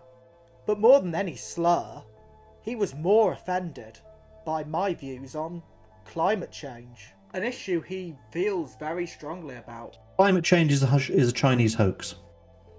Cybersmith is on the side of climate change, rather than just denying it. To hell with that! This planet spent thousands of years murdering us for no reason. Hurricanes, earthquakes, droughts. Well, now it's our turn. Now we have the power. We'll burn the stinking sphere to cinders, then set off new worlds in Elon Musk's glorious vessels. Also saying, summer is hot. Some people like this, some people don't. But only left-wing fanatics who listen to Illuminati see it as an existential problem. Which people like Autistic Expression said, it's not just summer that's hot anymore, bud. I've seen women wearing crop tops in December. I live in Canada now. That's not even getting to all the devastating fires happening every summer in California. What's causing that if not climate change? God's wrath against the homosexuals? God's wrath against the homosexuals? We were warned what marriage equality would cause. Anne Widdecombe told us this would happen. It might also be no-fault divorce and/or abortion. So he especially didn't like this comment. And even then, the researcher Gore referenced getting the theory from disputed the 5 to 7 years claim at the time he said it. Al Gore was a politician, not a scientist or a fortune teller, like Cybersmith seems to think he is, whenever he references the man. And another thing, Al Gore is a politician, not scientist? Here's my response. I don't care. He was the one selling the notion of climate change to the public. This is an incredibly cynical, deceptive scumbag trick. It's the same one Fauci used during the COVID-19 lockdowns. The biggest lies are never told by scientists, because the scientists want to retain plausible deniability. Had Al Gore managed to trick the Yankee voters into electing him, he'd have served his terms and had been ineligible for re-election anyway, by the time his lies came to light. Illuminati scumbags love these tricks. They will get spokespeople, politicians, celebrities, influencers or whatever to spread the lies. Then when it is revealed to be fake news, those propagandists can simply say, oops, I'm not a scientist. And credulous sheep people, like you, OP, will simply shrug, move on and uncritically accept the next set of falsehoods from the next set of orators. I refuse to play that stupid game. If scientists let non-scientists speak for them loudly, with corrections being quiet if they are uttered at all, then I am entitled to judge those scientists by the claims the non-scientists have made, and by those standards, global warming, COVID, The out of Africa hypothesis and a bunch of other common ideas are absolute hoaxes. When I responded with this picture, he replied with a meme he always uses. Okay, moral relativist. Pretty sure he's the one who's a moral relativist more than anyone.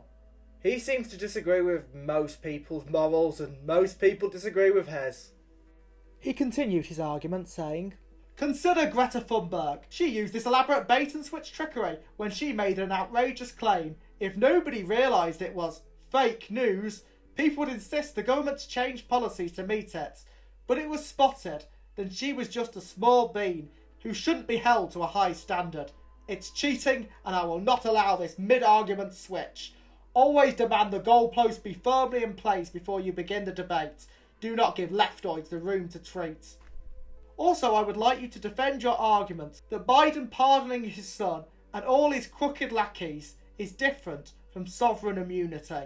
Explain why you think it is different. Him referring to this part of the episode. Hunter Biden did not have presidential immunity from being related to the president.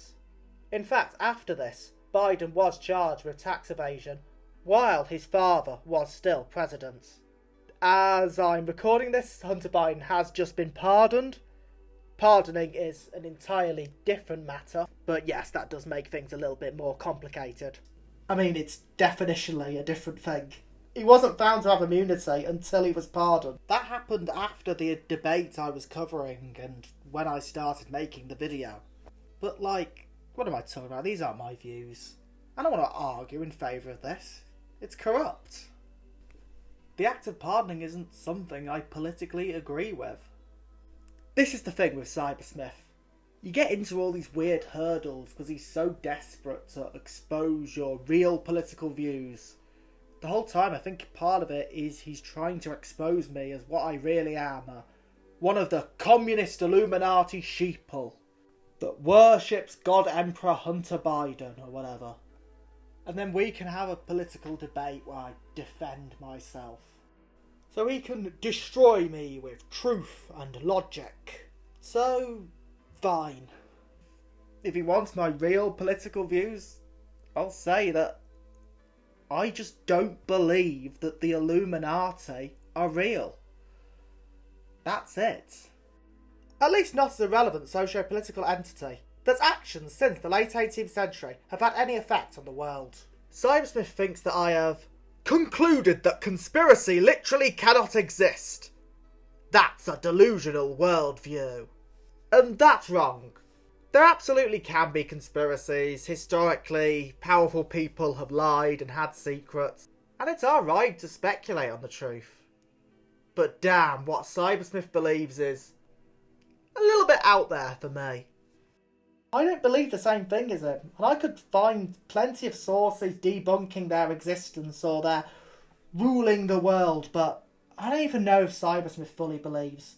He wants to believe, therefore he does. That's kind of why he still believes in Santa Claus, or any of the other fantastical stories he brings up. It's some intelligence that isn't human. It may have been an extraterrestrial civilization. It may have been the biblical fallen angel Lucifer. It was something. They talked to something, some intelligence, and it assisted them in taking over. Well, they why admit not it assume in their the own mundane history. reasons? Boys came on. Well, they say they do, and they believe in demons, fine. But does that mean they're real? I mean, Well, we have a mundane explanation. Extraterrestrial intelligent aliens that can cause earthquakes and have an interest in Earth politics is completely unproven and not known to exist, and a colossal assumption. Astronomically colossal, almost infinite. Only one assumption. But it's such a large one. Occam's razor doesn't weight the relative value of assumptions. It just says number of assumptions. The way Cybersmith uses the idea of Occam's razor is almost like the opposite of how everyone else does. It's not the most logical explanation because his way of processing logic is so different from ours. Technically, it means we should prefer the explanation with the fewest new assumptions. Okay, here's the other Occam's thing razor. about Occam's razor. My other defense of why that makes sense is that aliens, you can word it as a single assumption, but it's actually a massive list of assumptions. They exist, firstly, that they have interstellar travel, that they're interested in politics, and all of these contain millions of sub-assumptions as well, which are not known to be real either. Like even the FTL is possible, that space travel across that distance is possible. I'm not necessarily saying that it was extraterrestrial. It was No, some but non-human whatever intelligence. It might have been demons. It involves might have been... way more assumptions. Because what Well, I'm no, saying does not It involve... only involves one assumption. No, it involves one fairies. group assumption which contains millions of sub-assumptions. What I'm saying only includes the assumption that's how the human brain works. We're very good at... If we can... But that's not how logic works. If we can intuit... But that's the problem. Logic is something inhuman, and I think being too obsessed with logic has got us where we are. The Marxist-Leninists are logical, and look where it got them. And assuming magic is real isn't a new assumption. He'll justify that with wave-particle duality or parapsychology. He simply just believes in magic without necessarily needing an explanation for it. Something a lot of children do, which is why we give them these simple stories. All of these myths, legends and religions. It makes it a lot easier to process, and I think a lot of times Cybersmith just doesn't really want the headache of looking through peer-reviewed sources and posts that are like those memes with too many words. Cybersmith's mindset is, if he doesn't understand something, then it must be demonic. That's not just criticising the elite. He'll say that about groups with no power, such as the homeless. We all know what I mean when I say the Illuminati. I mean the fucking Illuminati. At one point, I straight up asked him what the Illuminati is. And he said, at some point, the Illuminati can be defined as a subset A of two subsets. A, the set of all people that use power in immoral or harmful ways. B, the set of all incentive structures that either encourage people to use power in immoral or harmful ways, or which structurally advantage immoral or harmful people over other people when power is being competed for. So I asked him straight up whether he was just talking figuratively and not actually saying that there are a group of hooded evil elites that eat babies and control the world. And he said that the answer was that the Illuminati is both! Both! You need to learn to operate on multiple levels. And that's his answer for most things. Someone that's in chat are questioning where the mention of the Illuminati came from. I'm just wondering, are you using that as an analogy, as in to refer to the establishment or globalism, or are you using it to refer to a specific organization? Kind of a complex... Both.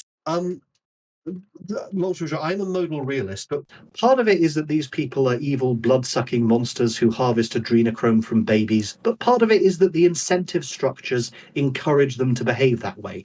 Part of it is that we get the behavior we incentivize. Is also an ancient conspiracy of baby murderers who use adrenochrome and worship at pyramids in ancient locations throughout the globe. And they are in communion with inhuman intelligences from beyond the material universe. You have to be able to hold both of those contradictory beliefs in your head at once, or you will not be able to understand what is going on. So when I say the Illuminati has caused people to forget the importance of tariffs, I simultaneously mean politicians are incentivized by electoral cycles and neoliberal incentive structures to downplay the relevance of protectionism. I also mean that an ancient conspiracy that drinks the blood of children wants you to forget this so that they can dissolve international borders for their own benefit. But from my point of view, the Illuminati is just a word Cybersmith uses to put all of his problems on. The politics he doesn't like, the porn he doesn't like, having an actor he loves suddenly pass away.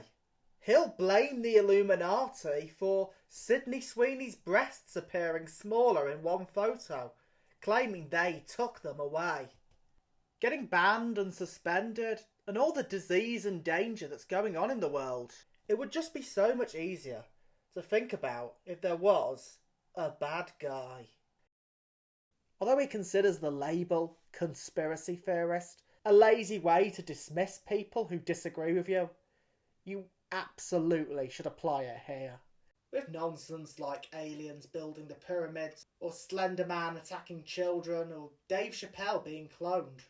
It's almost certainly not true, but at the end of the day, it's just harmless fun.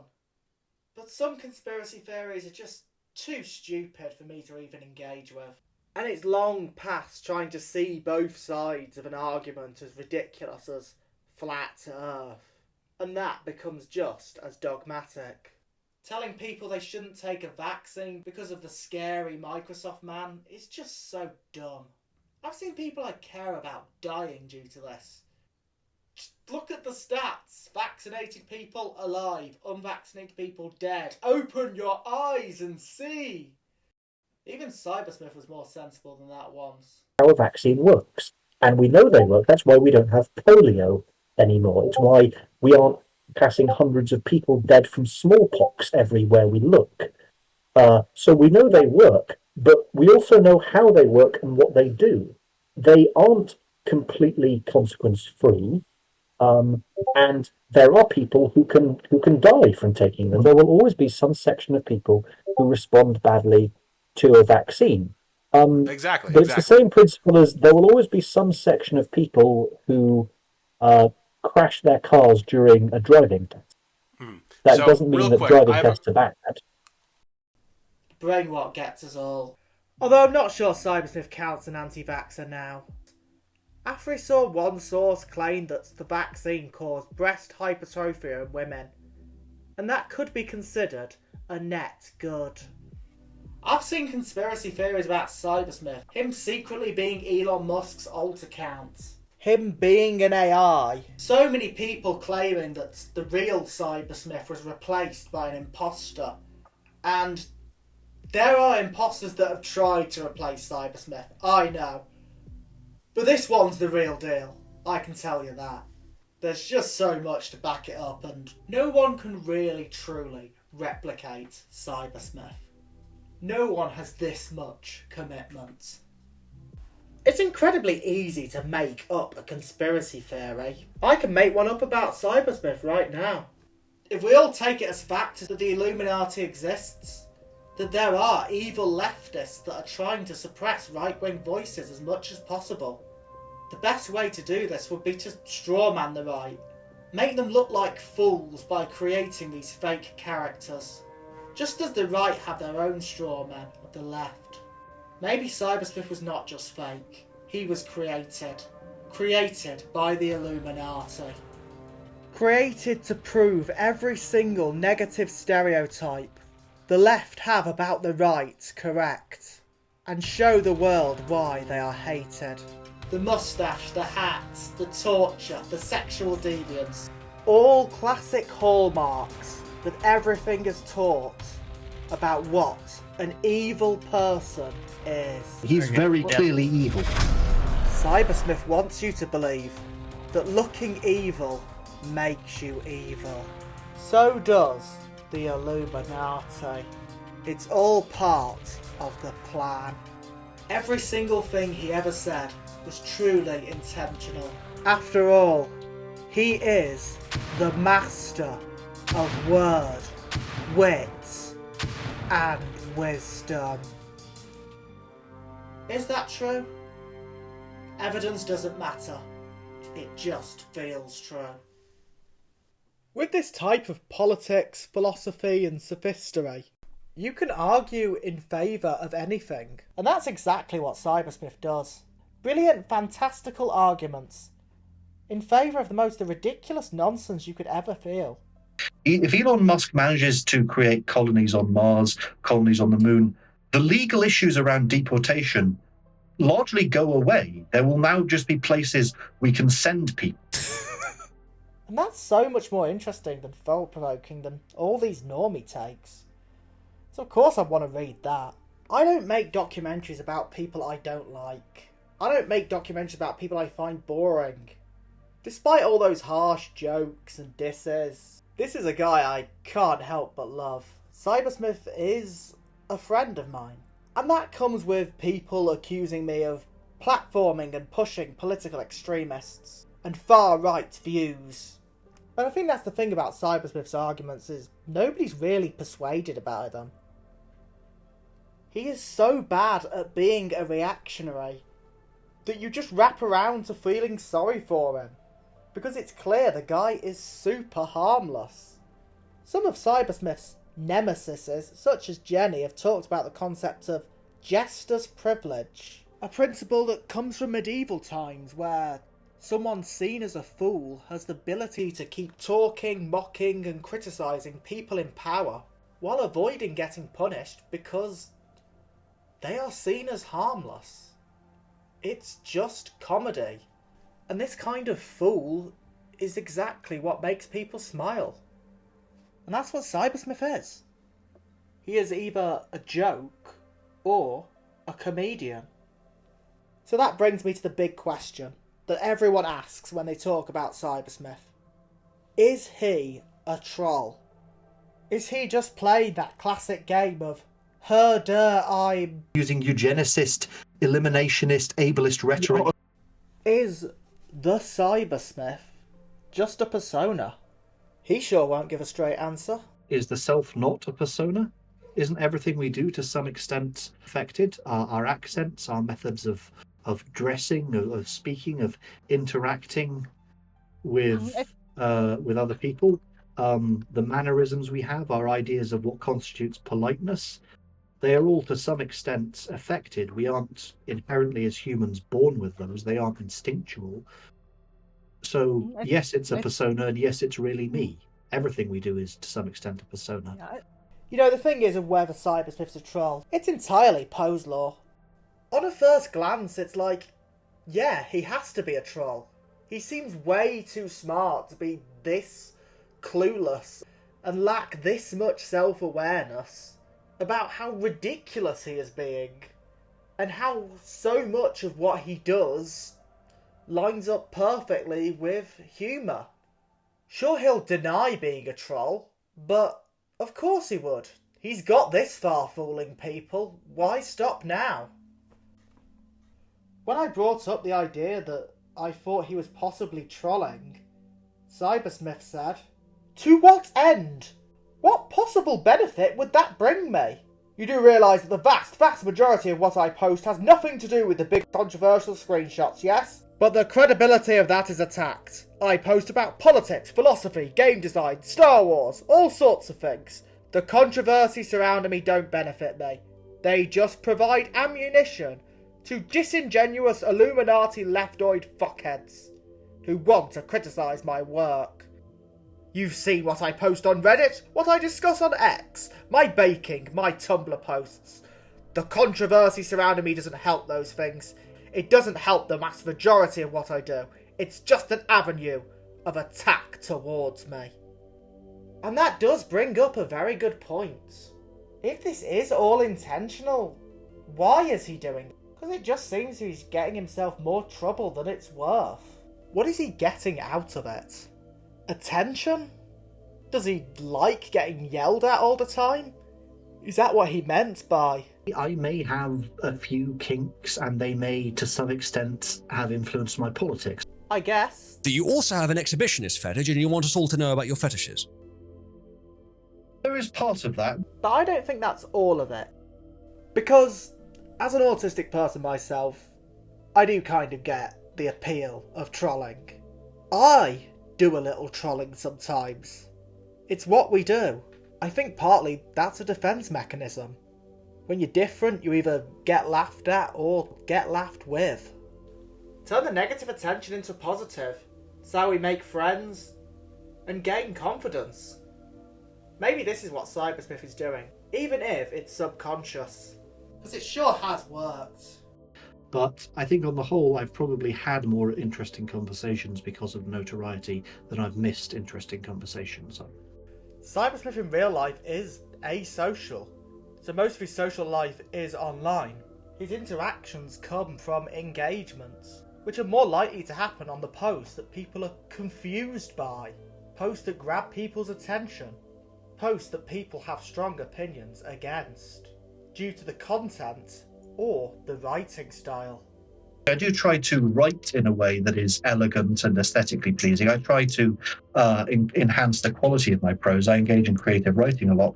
I think if you write what write what you're interested in, you can make a more interesting piece. And certainly, I don't think what I've written would be as enduring or as memorable if I didn't write it from the heart, so to speak. When asked directly if this was all an act, he says, "To act is to be. It's all me. It has only ever been me. We are what we do." How does a man transcend himself if not by becoming an idea? Whether he realises it or not, he is being entertaining. Within every mammal, there is a deep instinctual compulsion to get a bit silly sometimes. In my opinion, having spent time with him and reading pretty much everything he's ever posted, I don't believe he's a troll. In fact, I believe in many ways he's more sincere than most of us are. And maybe that's because, like the reason Cybersmith believes all the stuff he does, I want to believe. I can at least confirm that he acts exactly the same, whether he's online, offline, or he thinks he's in private. Wait, what do you mean, the chat? Are you streaming this? Yes. What? Did you not know I was streaming this? Maybe mentioned in the messages, I'll double check. I think if he was a troll, he'd be the most brilliant improvisational actor, writer and comedian around. And that deserves credit alone. I see so many of these troll accounts and online shock jocks constantly trying to make funny content by forcing ridiculous opinions, and none of them are ever as funny as the average thing Cybersmith tweets every single day. But he's insistent that he's serious. He's a very unironic person. It's strange that lefties find it more plausible that I've lived my life as a 24-hour satire for about a decade, rather than that I used rude language once or twice. I do regret it, it was beneath me. I shall try not to do it again. Cybersmith doesn't think that the posts that I've included in this documentary were funny. He thinks everything in these documentaries is philosophy or politics, serious discussions, not laugh moments. And he's tagged me in one of his real jokes saying, "I make funny jokes like this often, but all that makes it into the Sicker Acts Productions documentaries are people criticising decontextualised screenshots of me." And the joke he tagged me in was really not funny. I can't even be asked to read it. And that gives me the impression that he's not a comedian. Or at least not an intentional one. If you look at the posts that he actually tags as humour, they are very rarely funny at all. Especially in comparison to the unintentional humour you get from everything else Cybersmith posts. This is my question: is there such a thing as an authentic person, and what would such a person really be? Is there anyone in the world who would stand up to the degree of scrutiny that would reasonably be required to analyse a real person? Mm-hmm. You'd have to basically Truman show someone. And in a way, that's exactly what I did, and I still don't have the answer. Lots of people describe my content as Truman Show-like, putting him under a microscope and studying him. But as with any study, we can only make an inference, and not an answer. If this was Cybersmith analysing someone else, he'd go to the concept of death of the author. Whatever he infers is correct. And he sure does very often fall for extremely obvious jokes, thinking they are genuine when they are trolling. And he admits that confusion himself. This platform's strange. The character limits, plus irony poisoning, has built an environment where one can read, "The police should hunt down femboys and murder them with hammers," and have genuinely no idea the author's political views. Fascist? Radfem? Masochist femboy? I neither condemn nor endorse percussive femboy elimination by the constabulary, but that's not the point here. Despite me also being autistic, I'm usually quite good at being able to tell what's a joke and what's not. However, with Cybersmith, I am often completely stumped, thinking, come on, no way he's serious. I think if he isn't deliberately trying to be funny, he is deliberately trying to be controversial. He himself says he states his views because someone must. Keep in mind that such things as religious pluralism and criticising Stalin have been indefensible in various times and places. Despite being clearly very, very right-wing. He's not exactly a conservative in the traditional sense. I am a rightist. I am not a conservative. I do not like this term conservative. Conservative is something we can be when society works. Conservatism is what has taken us to this point. He's politically, first and foremost, a reactionary. He claims he doesn't like social progress, although he does like masturbating to it. Cybersmith's politics don't really seem conservative in terms of the amount of sexuality he openly displays, including trans, gay and queer pornography. I think I am a fairly nuanced person, but put it this way, I've had far more flack in left-wing spaces for being a right-winger than I've ever had in right-wing spaces for jacking off to transgender pornography. Which makes it odd when he engages in blatant homophobia. I'd say I'm pretty happy with the label of heterosexual, personally. Cybersmith thinks that it's not gay if the other person is substantially more feminine than you, in behaviour, role and aesthetic. This is a well-established principle. Sure. That doesn't sound right, but I don't know enough about being straight to dispute it. I don't think it's healthy to be too obsessed with how other people view you. I think people like what they like, you know. I don't invalidate anyone's sexual identities or whatever, but I'm pretty sure all those anti-gay traditionalists will disagree on that point. What's your disagreement with Keffals? Did you also have debates with her that didn't retard go well? leftist tranny? I don't need any more than that. I haven't interacted with them and never intend to. She does have nice boobs, though. No, he doesn't. Oh, come on, they're nice enough. This is not the subject we're going to move on to. Okay. You're a conservative, Cybersmith. Why are you using their chosen name? You've seen them. You've seen the pictures of Keffals. He does not look female. So transgenderism, by your logic, is evil, given that modern trannies are. In much the same way that you think science is evil or wrong, because scientists are. You've got your Blair White, you've got your... right, you are now contradicting yourself. What would convince you that trannyism is wrong? Well, I'm not saying it's right. I'm saying that some of them are sexy. That's a different claim. Yes, a very different claim. But in terms of whether or not it is trad, Cybersmith will bring up the ancient Greeks, who weren't gay because he thinks the concept wasn't defined back then. How Emperor Nero married a eunuch that reminded him of his wife. After other users mentioned that his ABDL fetish wasn't particularly right-wing, Cybersmith responded, "Servant girls are biblical." And when he knocked at the door of the gateway, a servant girl named Rhoda came to answer. Acts 3:26, ESV. It doesn't say Rhoda wasn't a nappy maid. Sexually, you know, I think we label sexuality way more than historical societies do, and I think possibly more than is healthy. He's always trying to tie his sexuality to his historical identity. And I think the same thing is true of transgenderism. We've now said that the only socially acceptable things to be past a certain age are adult man and adult woman.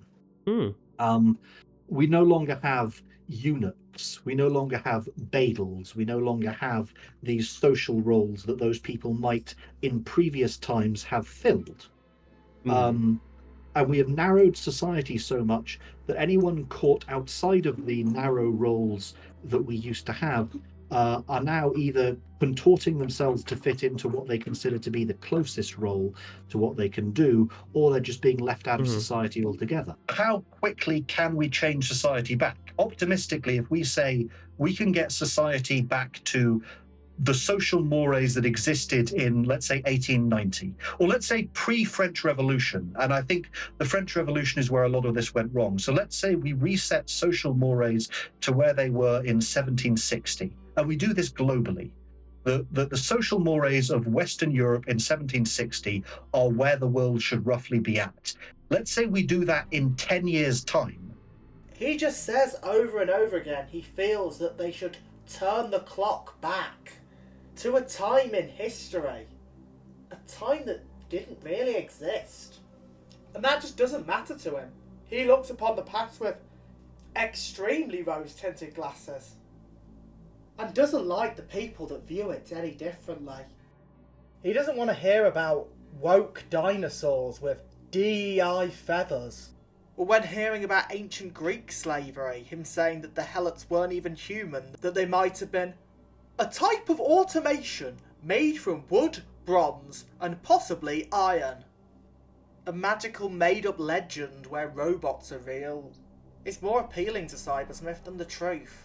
Because with the way Cybersmith thinks, in the past, everything was better. Even astrology? Before the precession of the equinoxes, astrology used to be way more reliable. Now all you can get is like vague predictions and personality assessments based on the month you were born. People used to be able to use astrology to predict the outcome of battles and to work out whether a leader was going to be good at their job. You used to be able to get massively good predictions from astrology, but then due to the precession of the equinoxes, the stars shifted their positions relative to Earth, and astrology became much less reliable over the centuries. He has a whitewashed view of history. He has a whitewashed view of imperial colonization, a whitewashed view on slavery, and a whitewashed view of catamites. I don't think he's being entirely literal in how much he loves these things. He's a fantasist. He wants to live in a magical land full of dragons and eunuchs and kings. The way the laws of physics appear may change over time as the universe gets older. So this is why the world used to be so much more magical, why we used to have wizards and giants and dragons. Wizards just means wise man. But due to the Dirac large numbers... I'm sorry, did you just claim that dragons used to exist? He did, yes. This is all a childlike fantasy, and as fiction, it's fine. It's the land he would rather live in, and that's simply his choice. So what? I am sick of this leftoid refrain. I don't care if the world I want never existed before. I'm going to make it exist now. My dreams will become reality, whether they have any precedence or not. I'll vote for candidates to legislatively build my fantasies. Deal with it. So in that sense, it is all roleplay. As much as he'll dress that way, he'll adopt the same dated views from his Victorian fantasy. And try and speak like that character too. Cybersmith describes his speaking style as, "My prose is the textual equivalent of a wealthy, self-made industrialist who has risen above the masses he now rules." That's all intentional because that's what Cybersmith believes class and hierarchy are.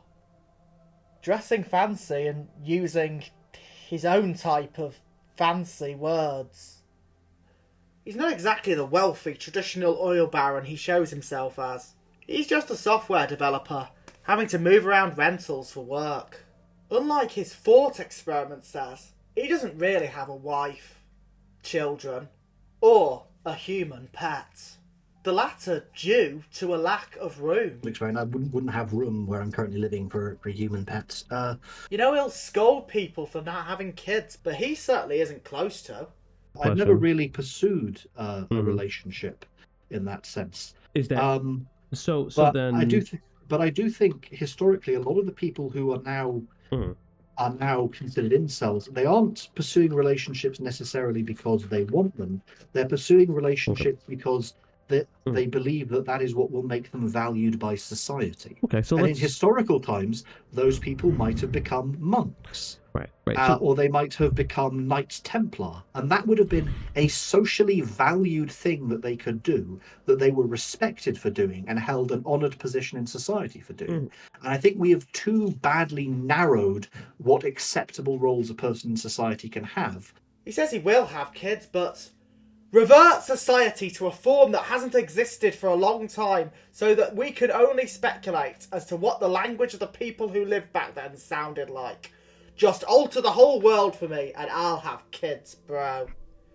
He sees this general idea of society as a reason for him not to have kids, but argues that poverty isn't a good excuse. As Cybersmith says, human beings are multifaceted. What you call latent schizophrenia is just a well-rounded individual. Cybersmith's main criticism of me is that I'm too quick to accept establishment narratives. I'm not sure exactly what he means by that, but you know, I try and list sources when I can, and you can accept or not accept those if you really want. If anything, I think Cybersmith is too quick to accept what they call anti-establishment narratives. You are not immune to propaganda is sometimes propaganda you are not immune to. One of these theories being cultural Marxism. A conspiracy theory that at least was first popularised by, again, the Nazis in the 1930s, connecting minority groups to far-left politics and the downfall of civilization. Something he's defended in the past when it comes to people calling queer media culturally Marxist, which I think Cybersmith proves that that is not true. He is absolutely queer in the most traditional sense of the word, and so much of the media he shares is. The Nazis that pushed that theory were against degenerate art. But that's what Cybersmith shares, and it's beautiful. As much as Cybersmith claims to not like degeneracy, Cybersmith is the ultimate degenerate, which I see as a good thing, but sadly the far right don't. They simply, for lack of a better word, kink shame. Cybersmith, it's my position generally that anyone with a bunch of really weird fetishes should not be around children. Like, what counts as a lot of fetishes? You are well beyond the line, from what I've heard. From what you've told me. Oh, yeah. But yeah, that's based on a warped perception of people that you get from the internet. It's based on talking to you and seeing what you've posted directly. It's often in context as well. I'm not here to run an inquisition on you, but a lot of people in chat are now rather concerned about the children. Ronald's saying someone sent his internet history to that school's admin. The children are fine. As I said to him, I don't kink shame, I kink appreciate. I respect all politics too, even if you are a reactionary libertarian monarchist, as I'm sure many of you are. It's okay to like monarchs, or any politicians for that matter. You know, I've got nothing against King Charles. He's in the Illuminati with his best mate Darth Klaus, spreading fake news propaganda about the climate change Chinese scam. And that is something I strongly support. But Cybersmith does take this a little far. He views the royal family as superior beings with superior DNA, and that they should interbreed to strengthen their bloodline. And I'm not just talking about the British royal family. He means the American ones.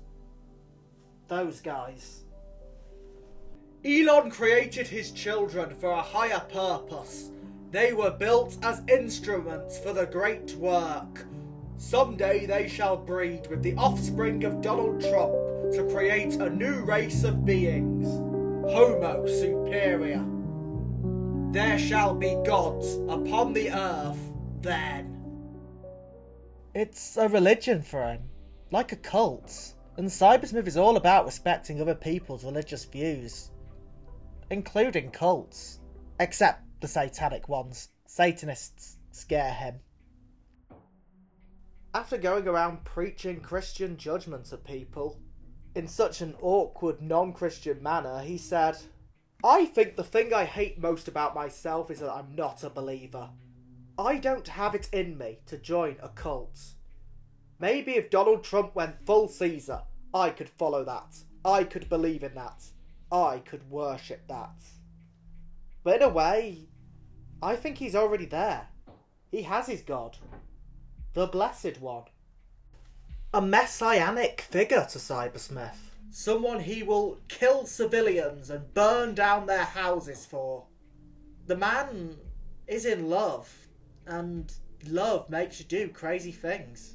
He spends a lot of attention on the politics of the land of the eagle, all the way on the other side of the Atlantic. What the president actually says or does doesn't even matter to Cybersmith. He just has his rule. Everything Donald Trump says is good, based, and true. If it's something he's always disagreed with, then it's 4D chess. And it's just simply everyone else who's wrong for not worshipping him and bowing down. Being in this cult means viewing certain people as demons and others as gods, based on very little difference. Unlike others who are mad at the elites, he's not mad at the difference in power or money. He's just convinced himself that left-wing billionaires eat babies, based on ridiculous propaganda.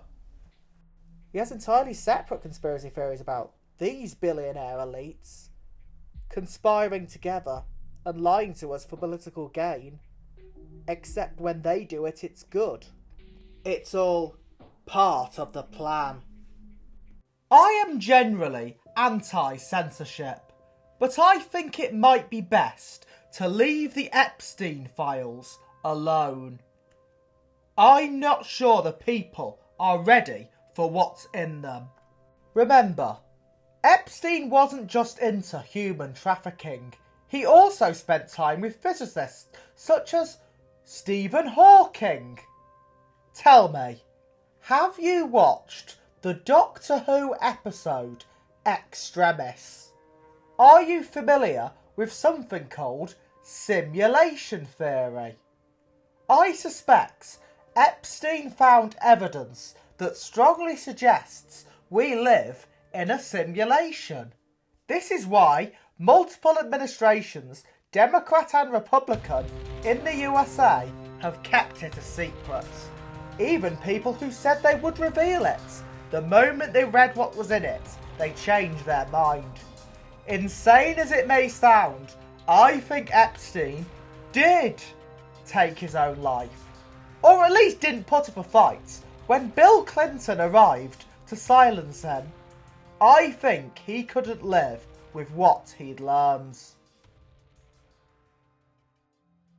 It doesn't matter what comes out about Trump, whether true or not. Cybersmith's made up his mind. He's on his side. He follows his prophet. And that peasant mindset is kind of sad to see. Absolutely no room for nuance. Especially for, of all people, this guy. That's because I speak the truth, and the truth has a way of propagating. Well, many see these posts as bizarre. Cybersmith sees them as truthful. He very much does see himself as intelligent. He calls himself the master of wit, word and wisdom, the truest, highest source of knowledge on the entirety of the World Wide Web, and that he has been called in the past the pinnacle of sapience, being called that by himself. I think autistic people in general are way too often put into two distinctly different categories: savants and dunces. And I think Cybersmith really does try to pose himself as one of the ultra high functioning autistic people, rather than the bad ones. It was a worry Cybersmith had in school, and that he'd be intellectually inferior and institutionalised, but really most people are just kind of dumb. Autistic or not. Most people just have a normal IQ ranges. Cybersmith's not really a huge outlier. He's good at some things, bad at others. And that's what IQ really is. Cybersmith has a different take on it. He thinks IQ is calculated by someone's personal D&D intelligence stats, and then times by 10. And as high as that score may be, that's not really how the rest of the world sees him. He's seen as someone foolish. Isn't there a primate that can fly or... No, that's a squirrel, isn't it? Constantly making huge mistakes and pushing ridiculous logical fallacies. there's an unfortunate stable point where you have very little knowledge and a great deal of self-confidence. And I think I've fallen victim to that, but so have a lot of other important topics. But at the same time, he's not the dumbest person alive. He's at least somewhat capable and functioning.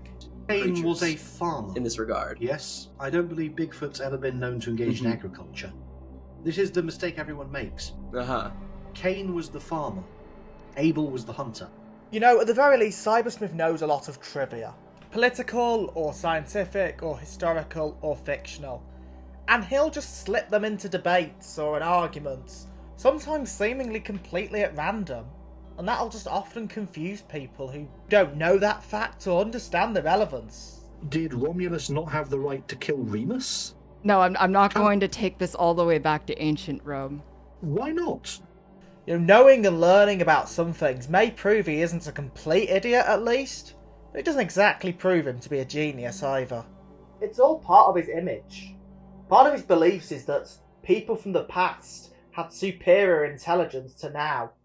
We had a discussion about this, and he was comparing hundreds of years of history to the last few decades, which, of course, the past will have more intelligent people in. Even as a titan among my peers, I'm a shadow of what came before. Alas, we will never see the internet accounts of Isaac Newton. When thinking of someone as the greatest, one thing we often think is legacy, which only happens over a large period of time. And I think Cybersmith sees legacy and intelligence as the same. I think deep down Cybersmith wants a legacy. History is just the stories good enough to survive. We don't have proof of Socrates. We don't have his body. We have the story. And that's enough. In 100 years' time, the stories will still be there. You won't. Nobody will remember you.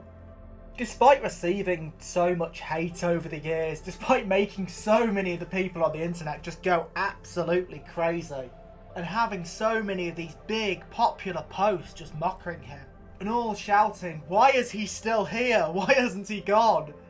Cybersmith refuses to move. Cybersmith refuses to change. It would be so easy for him to just get rid of that icon and change the name from Cybersmith to anything else. Because your name is not actually that distinctive. It sounds kind of normal. If you were to change just your... The sigil has great meaning to me. I understand that. I've been using this about half my life, I think. I understand that. But again, I'm just trying to find a way. If the profile picture was different, it would help quite a bit. Like, people would still figure it out eventually, but you'd have longer before they did. I don't know if you actually care to prevent this reputation being normal, but there are things that you could do. Not to the point that I would get rid of the name Cybersmith or the sigil of Cybersmith, because both of those that's making it difficult to rehabilitate your reputation if you can. Absolutely. Well, there is my point. Those are both things that I have great personal attachment to. They have great personal meaning to me. This is part of the identity I forged for myself when I was in a very low place, when I was suffering from mental health issues at a younger age and was going through a very dark time. This was the identity I built for myself, and I have no intention of letting go of that.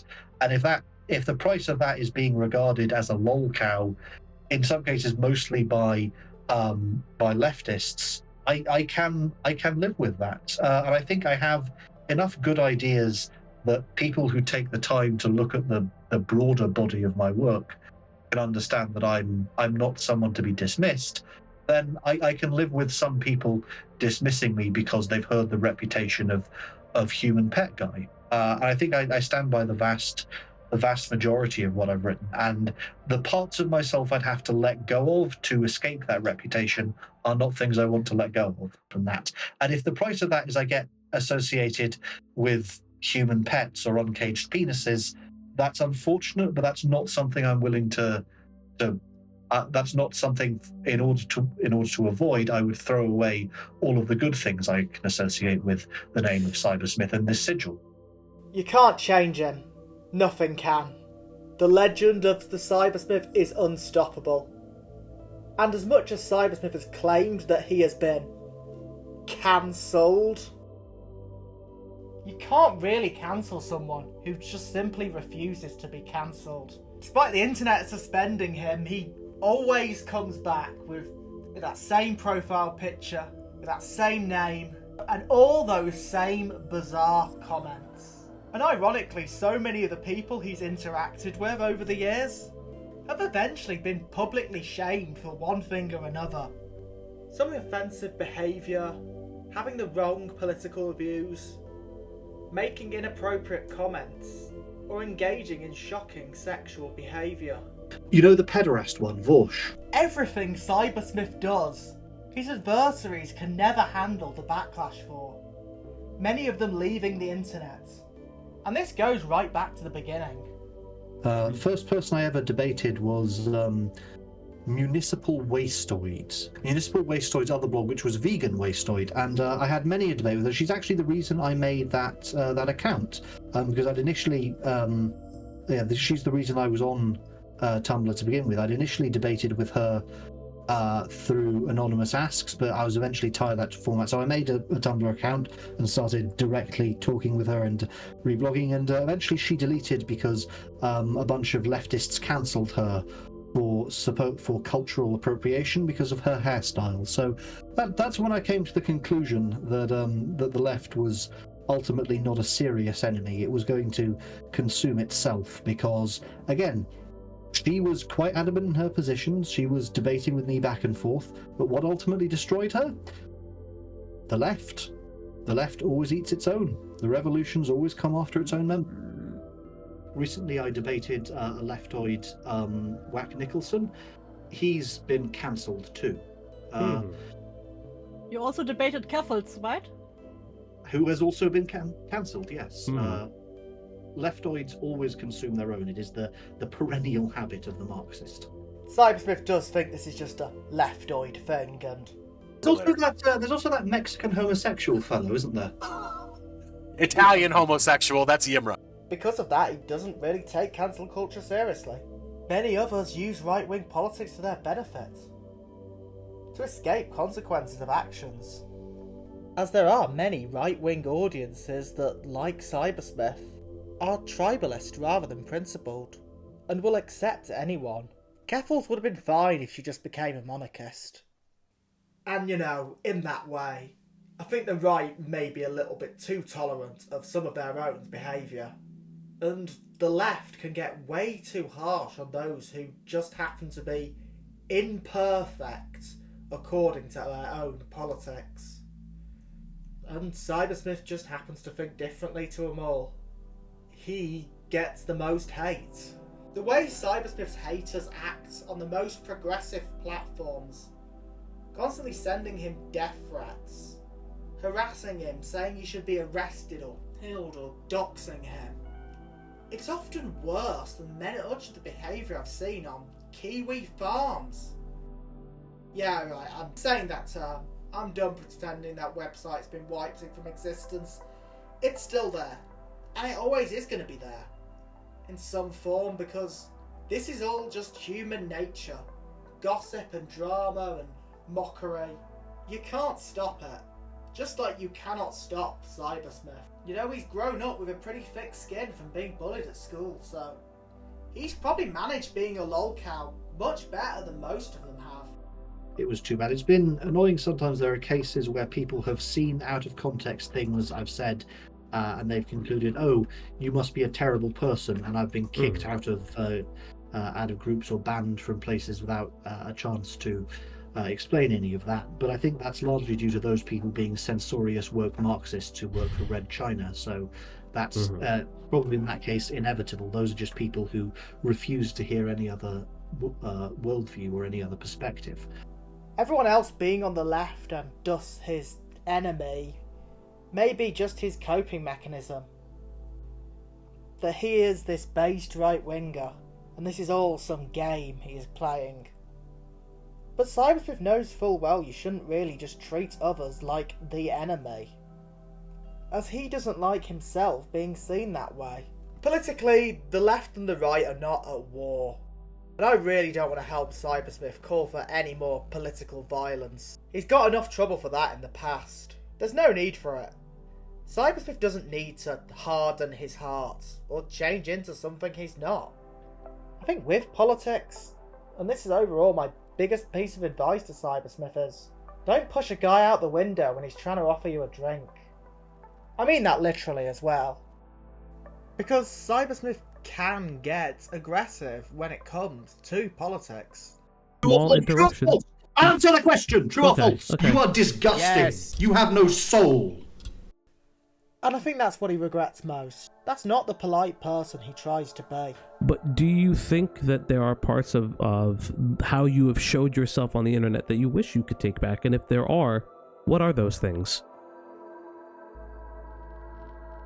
Off the top of my head, I can't remember them exactly. There have probably been times that I've been rude to people or thoughtless to people that I would generally try to take back. I've probably had bad days where I've been irritable and I've said something unpleasant to someone, and I would take that back. I do try to be a cordial person towards people who, whenever possible. And once you take away his politics, he's just some nerdy guy.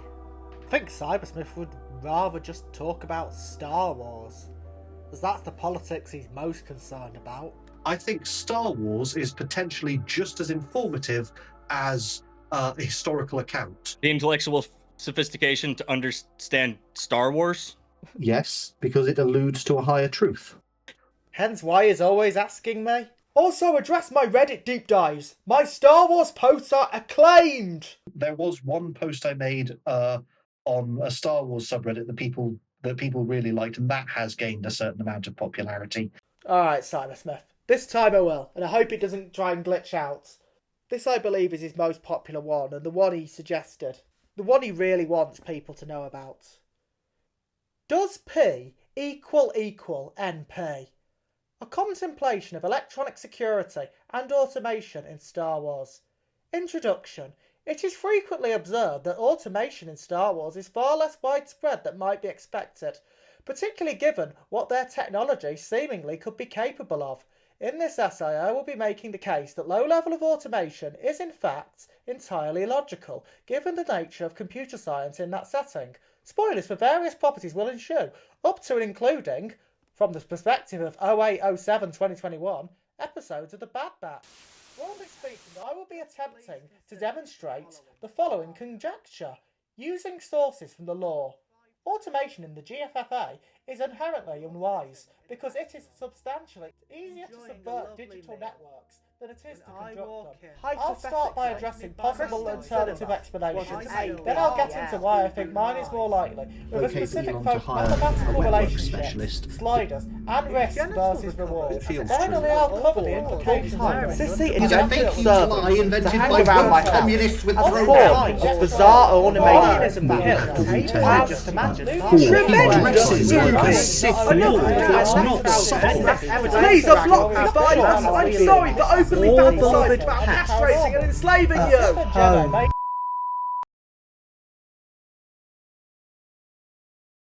Alright, yep, I covered that in detail. Now you can stop asking. Just like the many Star Wars fans on Reddit enjoyed it. One user even said it was his favourite post on the sub, which Cybersmith replied, "Thanks. Please unblock me on Twitter." And when asked his at, he said, "The Cybersmith." And one user replied, "Oh my god, is it actually you? Have we met?" I'll make a post on something entirely unrelated, and someone will say in the comments of that, "Wait, aren't you?" "Yes, I am. Can we get back on topic, please?" Wherever Cybersmith goes, one question always follows him. Are you the human pet guy? Are you the human pet guy? Are you the human pet guy? Are you the human pet guy? Are you the human pet guy? Are you the human pet guy? And the answer is, he is many things. He's not just the human pet guy. He's the kids should wear body armour and evolve to become bulletproof guy. He's the pegged by Margaret Thatcher guy. The uses Doctor Who wiki to look up cities guy. The Elon Musk should hire wet work specialists guy. The Keffals should become a monarchist guy. The leftoids deny dragons guy. The trans women should wear chastity cages and be milked guy. The Dave Chappelle was cloned guy. The Ben Shapiro boobies guy. And I guess the guy who wrote those Star Wars essays. But I don't know if most of that is much better. There's just so many of these great posts. It's so much more than just this one thing. At large, I'm not actually sure how many people know that. A lot of people just know me as the human pet guy. As much as he's expressed how much it's annoyed him in the past being referred to that way, he'd rather be the human pet guy than not himself. Would you rather be the human pet guy everywhere forever on the internet, or would you rather not be famous for that, but also your ideas are taken seriously? You have that power to decide that without losing any sincerity. Just a matter of how you present yourself, I think. There is that, but so when does altering your presentation to suit other people, when does that become insincere, is the question. I think the name Human Pet Guy is just too catchy and just makes you smile. So that's what's ended up sticking. For some reason, saying human pet is just so much funnier than saying pet human. I'm pretty sure Cybersmith's gotten over that by now. In fact, after all this time, he's eventually got to like the name. As he put it, honestly, I've made peace with it. Just as Solars became Fenharal, I have become the human pet guy. Referencing Dragon Age. He even points towards my videos as a way he's accepted it. One day I hope he does get his little human pet, and that they walk into that restaurant with pride. Because despite him trying to make it out ambiguous, I think Cybersmith clearly does want a human pet. Do you have a human pet fetish? We're discussing America, so I plead the fifth. Whether I do or don't want a human pet is actually irrelevant. Do you want to own a human pet? Well, that's entirely separate. That would be, you address the argument, not the person making it. So you don't think that human pets are acceptable? Just to absolutely rule that out. What about the blinding? I'm not saying I don't have a thing for it. I'm saying that's not the only thing to it. There are layers. With human pets, or anything for that matter, it's kind of just roleplay. So in terms of the topic of kink shaming, let he who is without sin throw the first stone. I've seen the stats on kink, some of you are lying. And as long as he understands and there's consent from the people he's role-playing with, that's okay. The biggest problem is that often the people that he's talking to in a fetish-like way or sending fetish material don't consent to it and don't want that. Ironically, Cybersmith has spoken out against sex scenes in movies, saying, there's a time and place for that. Something that I think he needs to understand is where he's putting it is in the wrong place. I don't think there is a single woman or vaguely feminine person in any way that Cybersmith hasn't sexualized. He has an acquired taste. But I know for a fact that there is one fetish that Cybersmith doesn't like seeing when he hasn't consented first. That being sissy hypno porn. He wants those gifs to be illegal to send to him. In the same way, in British law, it is illegal to trigger someone's epilepsy with a gif without warning. And this is a law Cybersmith very much follows. Pretty much tags every gift he sends with epilepsy warning. But he clearly wants people to do the same thing with these sissy hypno things, which it seems pretty much only Cybersmith gets sent when he complains about them. He posts about them a lot, believing they work, and they are what's responsible for making people transgender. Sissy hypnosis can ruin lives. Imagine what happens when a father of 4, struggling to pay rent with a sick wife, gets affected. He very much seems to believe that hypnotism works in the same way it does cartoons.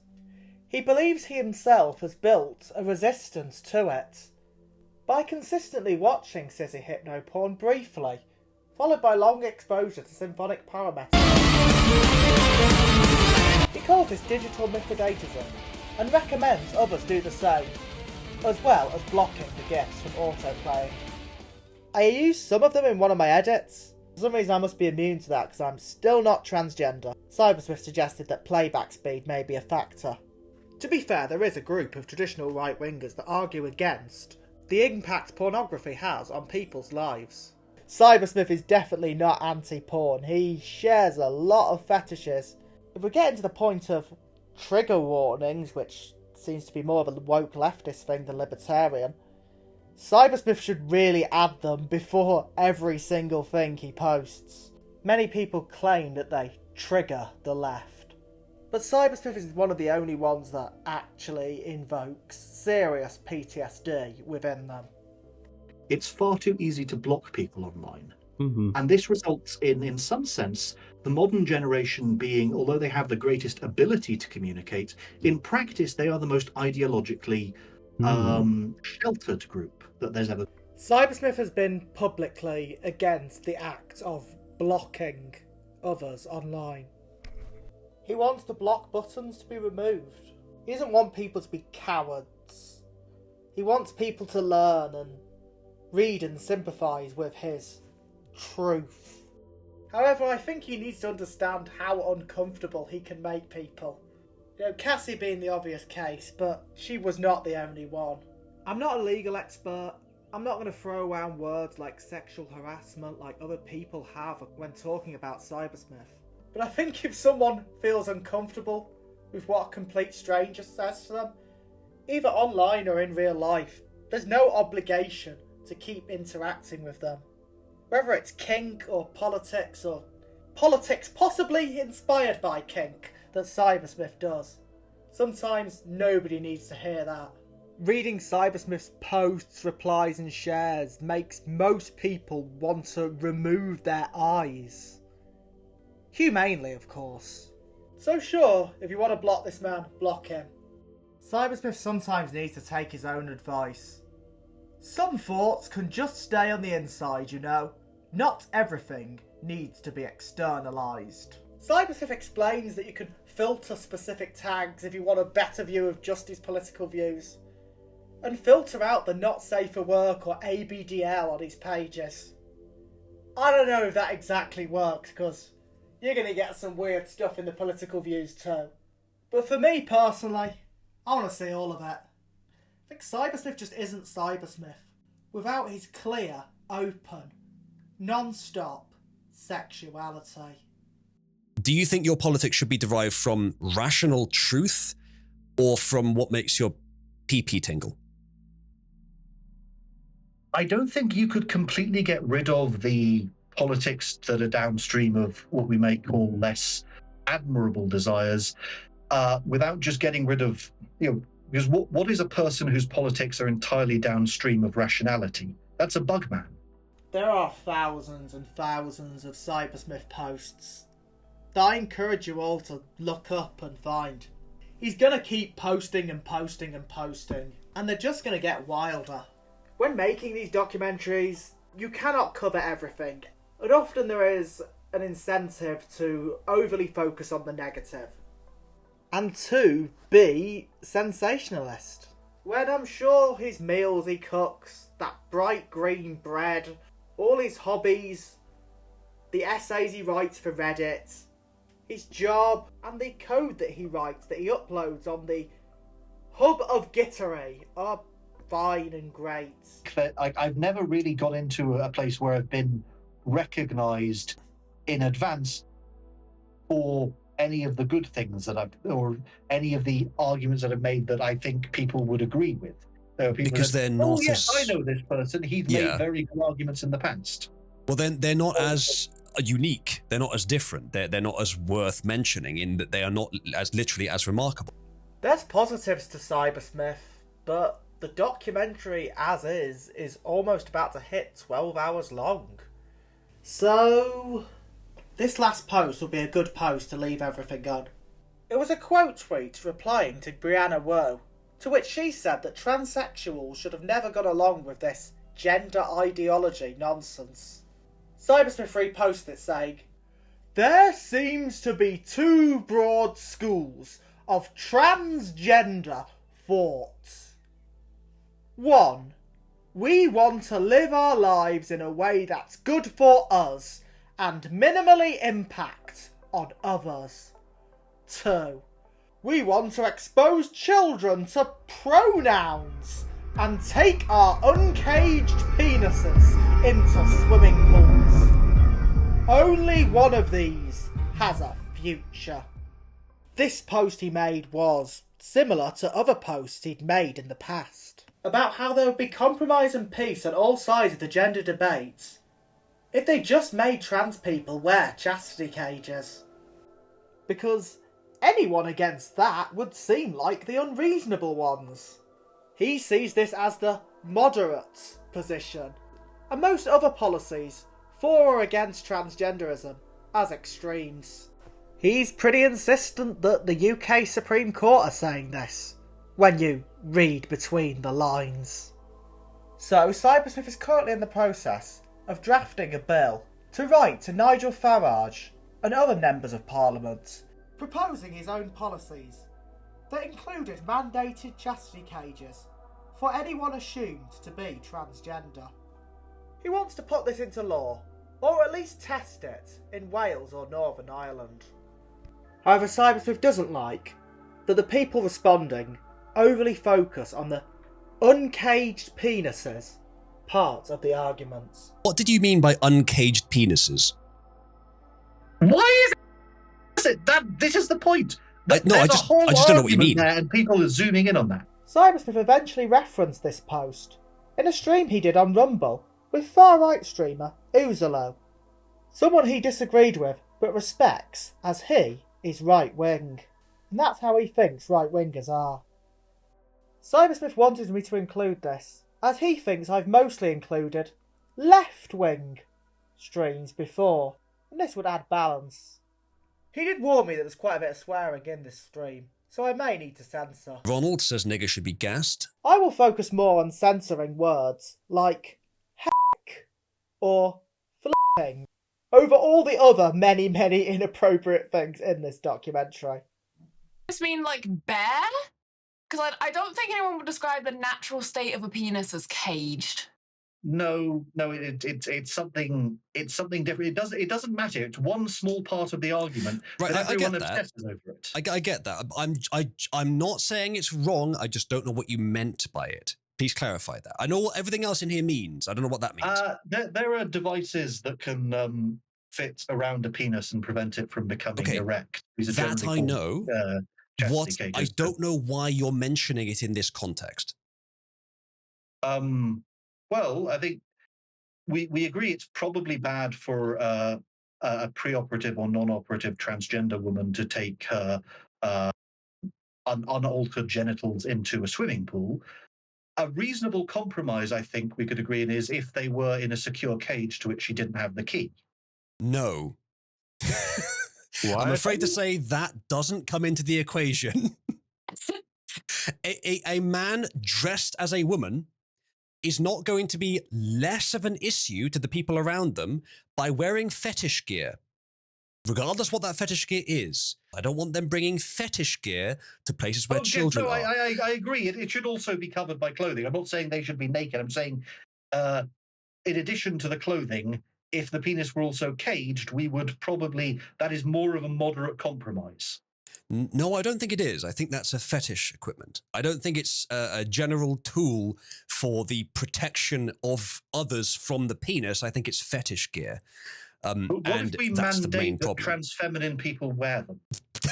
There's several reasons why that would be ridiculous and ineffective. I'm not sure where to begin. I'm not sure why you would mandate that they wear them. Well, I'm mostly trying to find, because I think there are very reasonable people on both sides. I think there are some very reasonable transgender people who are just trying to live their lives in a way that is comfortable for them. And I think there are people on the other side of the argument, the more traditional people, who are saying that the way they are acting is harmful to the general fabric of society and specifically to individual people. And I think we will, as a society, have to find some moderate compromise to that. And I think we have to be willing to accept even unconventional solutions and not just knee-jerk reject something because it's novel or unusual. Cybersmith, do you have a penis cage fetish? Again, I plead the fifth. Are you wearing a penis cage right now? No. Chat's asking. No, not right now. When was the last time you wore one? Oh, not since I think early 2024. It was it chafed too much. Okay, so a year ago. The CIA could not torture this kind of information out of me. I don't understand why it keeps coming up. Listen, Cybersmith, I think the solution to the transgender issue of people that just want to live their lives is that trannies need to stop existing in the degree that they do. There is a tiny proportion of them, I think, who actually have gender dysphoria, and those people should not simply be encouraged to parade around in the other gender's clothes. And those who are predators, fetishists, or attention seekers, or autists that have been manipulated into it, who become trannies, that needs to end completely. And if there is anyone like that, I'm not particularly happy with them being near children. And if they are near children, the very last thing I want them equipped with is fetish equipment. Whether it's beneath their clothes or not. I can see that point of view, but I'm trying to approach it more from a practical perspective. Neither of these groups are going away. The so-called TERFs aren't going away. The transgender people and the alphabet people, they are not going away. Neither of these groups are going to. We're existing in a very different chemical environment to our ancestors. If it turns out that, say, microplastics cause transgenderism, those things are going to be around for decades at the best case scenario. I think it's a social contagion, which means that the vast majority of it will go away within a few decades. It's not a microplastics issue, though I respect that could be a factor. I don't disagree about the social contagion. My argument is people are uniquely vulnerable to social contagions when they are young. Even if we addressed every single social issue that led to it, we would still see people who were in, let's say, the ages 5 to 25 who've been affected by this environment. Even if we completely change that social environment, they are to some extent locked in. They are not going to stop being as they are. That social environment has happened. What is the most compassionate way to treat those people? And I think some kind of compromise that allows them to live as they would like to live without impacting other people has got to be a part of it. And I would like that if it also appealed to my fetishes. Yeah, I think you lost a lot of people with that last sentence, but I understand that you're saying. I want to be honest. I don't want to say things I don't believe. I'm probably not going to include as much of this debate as Cybersmith may want me to, because I'm really out of time. So, as always, I'll link the streams in the comments. Anyway, going back to the original post, when one user asked why caged is better than uncaged, Cybersmith said, "It demonstrates a commitment to meeting society halfway, and I find it sexy, and it will probably calm the TERFs down, and it will stimulate the economy if they have to be manufactured locally. Uncaged penises? Also, don't men also use swimming pools? Don't they also have penises? A. This isn't first-hand knowledge. I don't swim. B. Our penises aren't DEI/wokey. So does one group go to the pool but with a caged penis? I've never asked, but I assume that any moderate/conservative/right-wing trans woman who are pre-op or non-op would. Yes, it seems like quite a personal question to ask of them though." When one user asked if he was proposing the government provide every trans person a free cock cage, Cybersmith replied, "Well, not necessarily free, let's not be socialist here," and that said that even though it was mandatory, they would be funded at the expense of the individual trans feminine person. But that since trans people are online, they could pool their resources together to access economies of scale. But that, hypothetically, if one of them married a man who was in good standing, a minister or a war veteran or some such, he might even be allowed to keep the key instead of a government bureaucrat.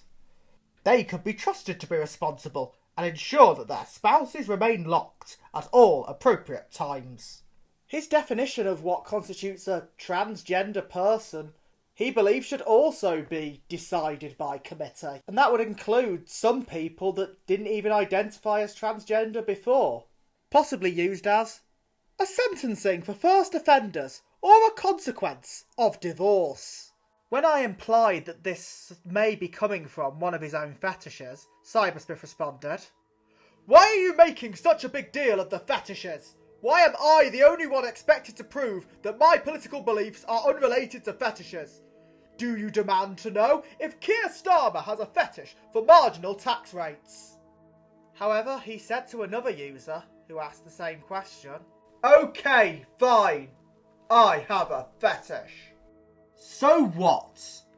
If I am right, I am right. Fetish or not. I'm not masquerading. Wanting the best for people isn't incompatible with being a bit kinky." He later also explained that he got some of the ideas from force femme eroticas that he'd read. When I asked what he'd do in this world, if he was told he was transgender and had to wear a cage, he said he'd emigrate, so even he doesn't really believe it when it applies to him. Only if it applies to others and not to him. People also questioned his pronoun exposure comments, with one user saying, "My primary school teacher didn't just expose me to pronouns when I was a kid. They went a step further and exposed me to nouns, verbs, adverbs and adjectives. Should I sue for abuse? That's not what I meant and you know it. Don't be snide." I never know what you mean ever, Cybersmith. Do you mean you want trans women to wear fetish gear in public as you think that's more appropriate for children? Please don't frame it that way. It makes me feel like a bad person.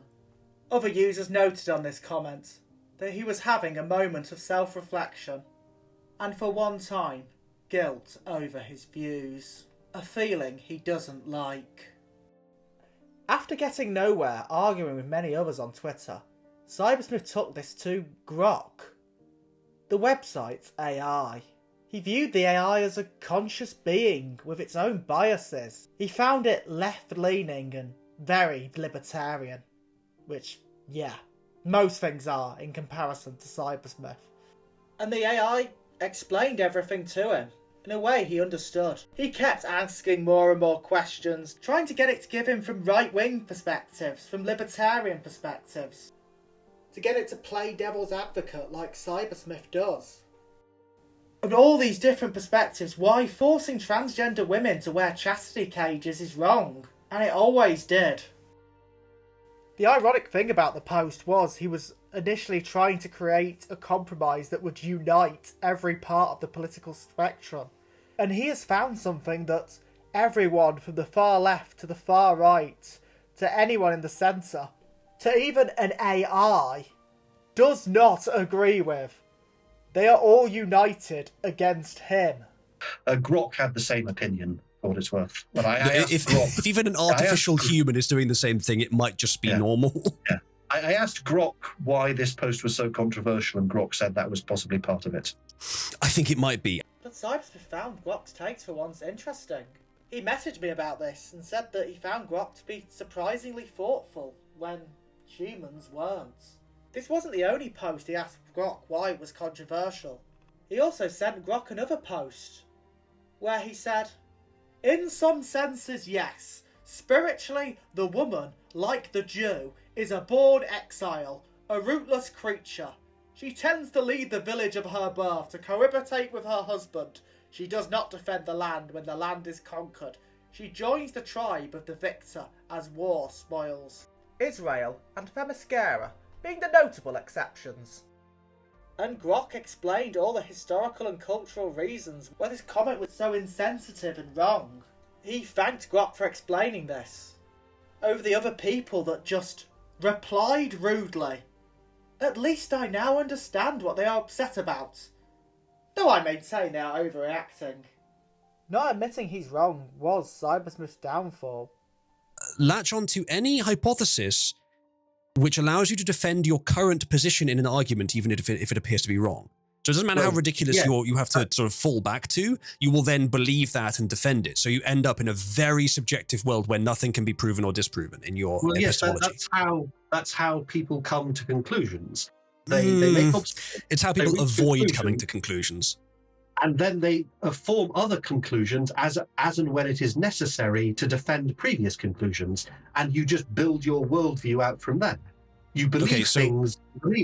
The primary way people pick up new beliefs is when those new beliefs become necessary to defend their old beliefs. Yeah, but that doesn't make them true, though. This is where I think so much of Cybersmith's nonsense has come from. He can't go back on himself, so he just keeps digging himself further and further into his hole.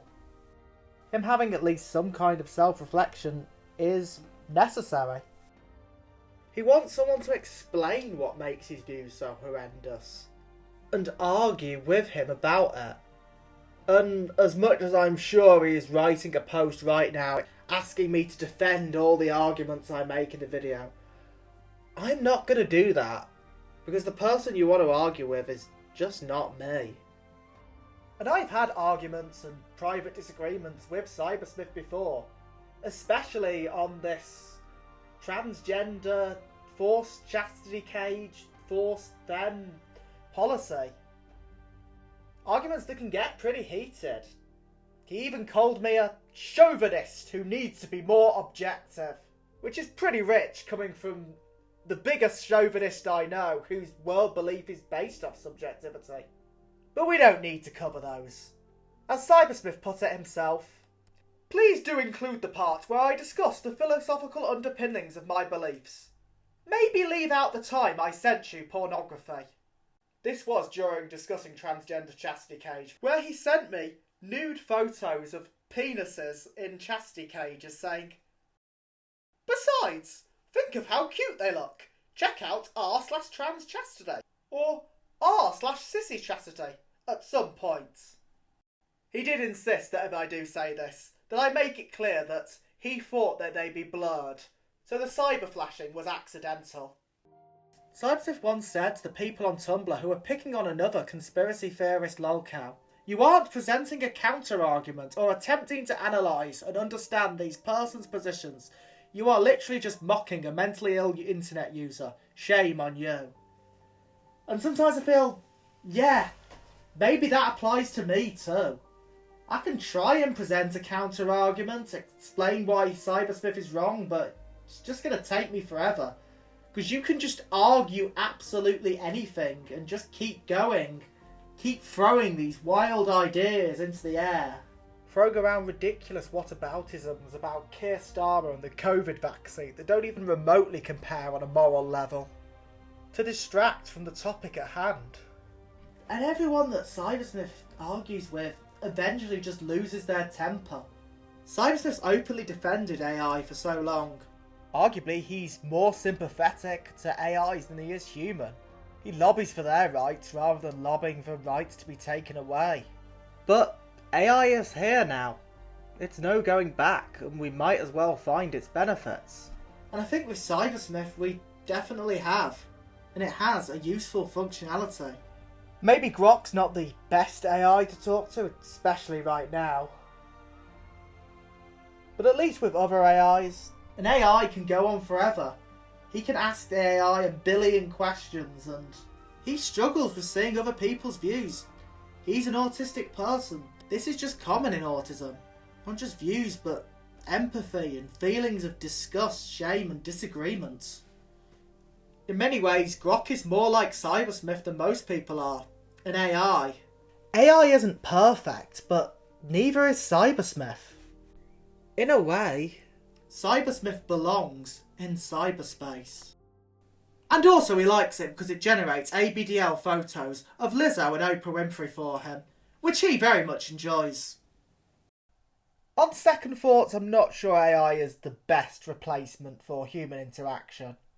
Because he can manipulate the AI, get it to say whatever weird thing he wants it to say. But that's not really the point I'm making. One moment that stood out to me most of all was Cybersmith trying to get other people's perspectives. Because he's not really a bad person. He's just confused and curious. There's a lot of reactionaries online that are incredibly insincere in who they are and don't have noble intentions. Cybersmith very much follows them and takes inspiration from a couple of them. But I don't think Cybersmith is one of them. Because he's not a troll. He's not a bigot or a Nazi, or a sadist. And he's definitely not an intellectual freethinker. He's something else. He does mean well, and does just want to learn.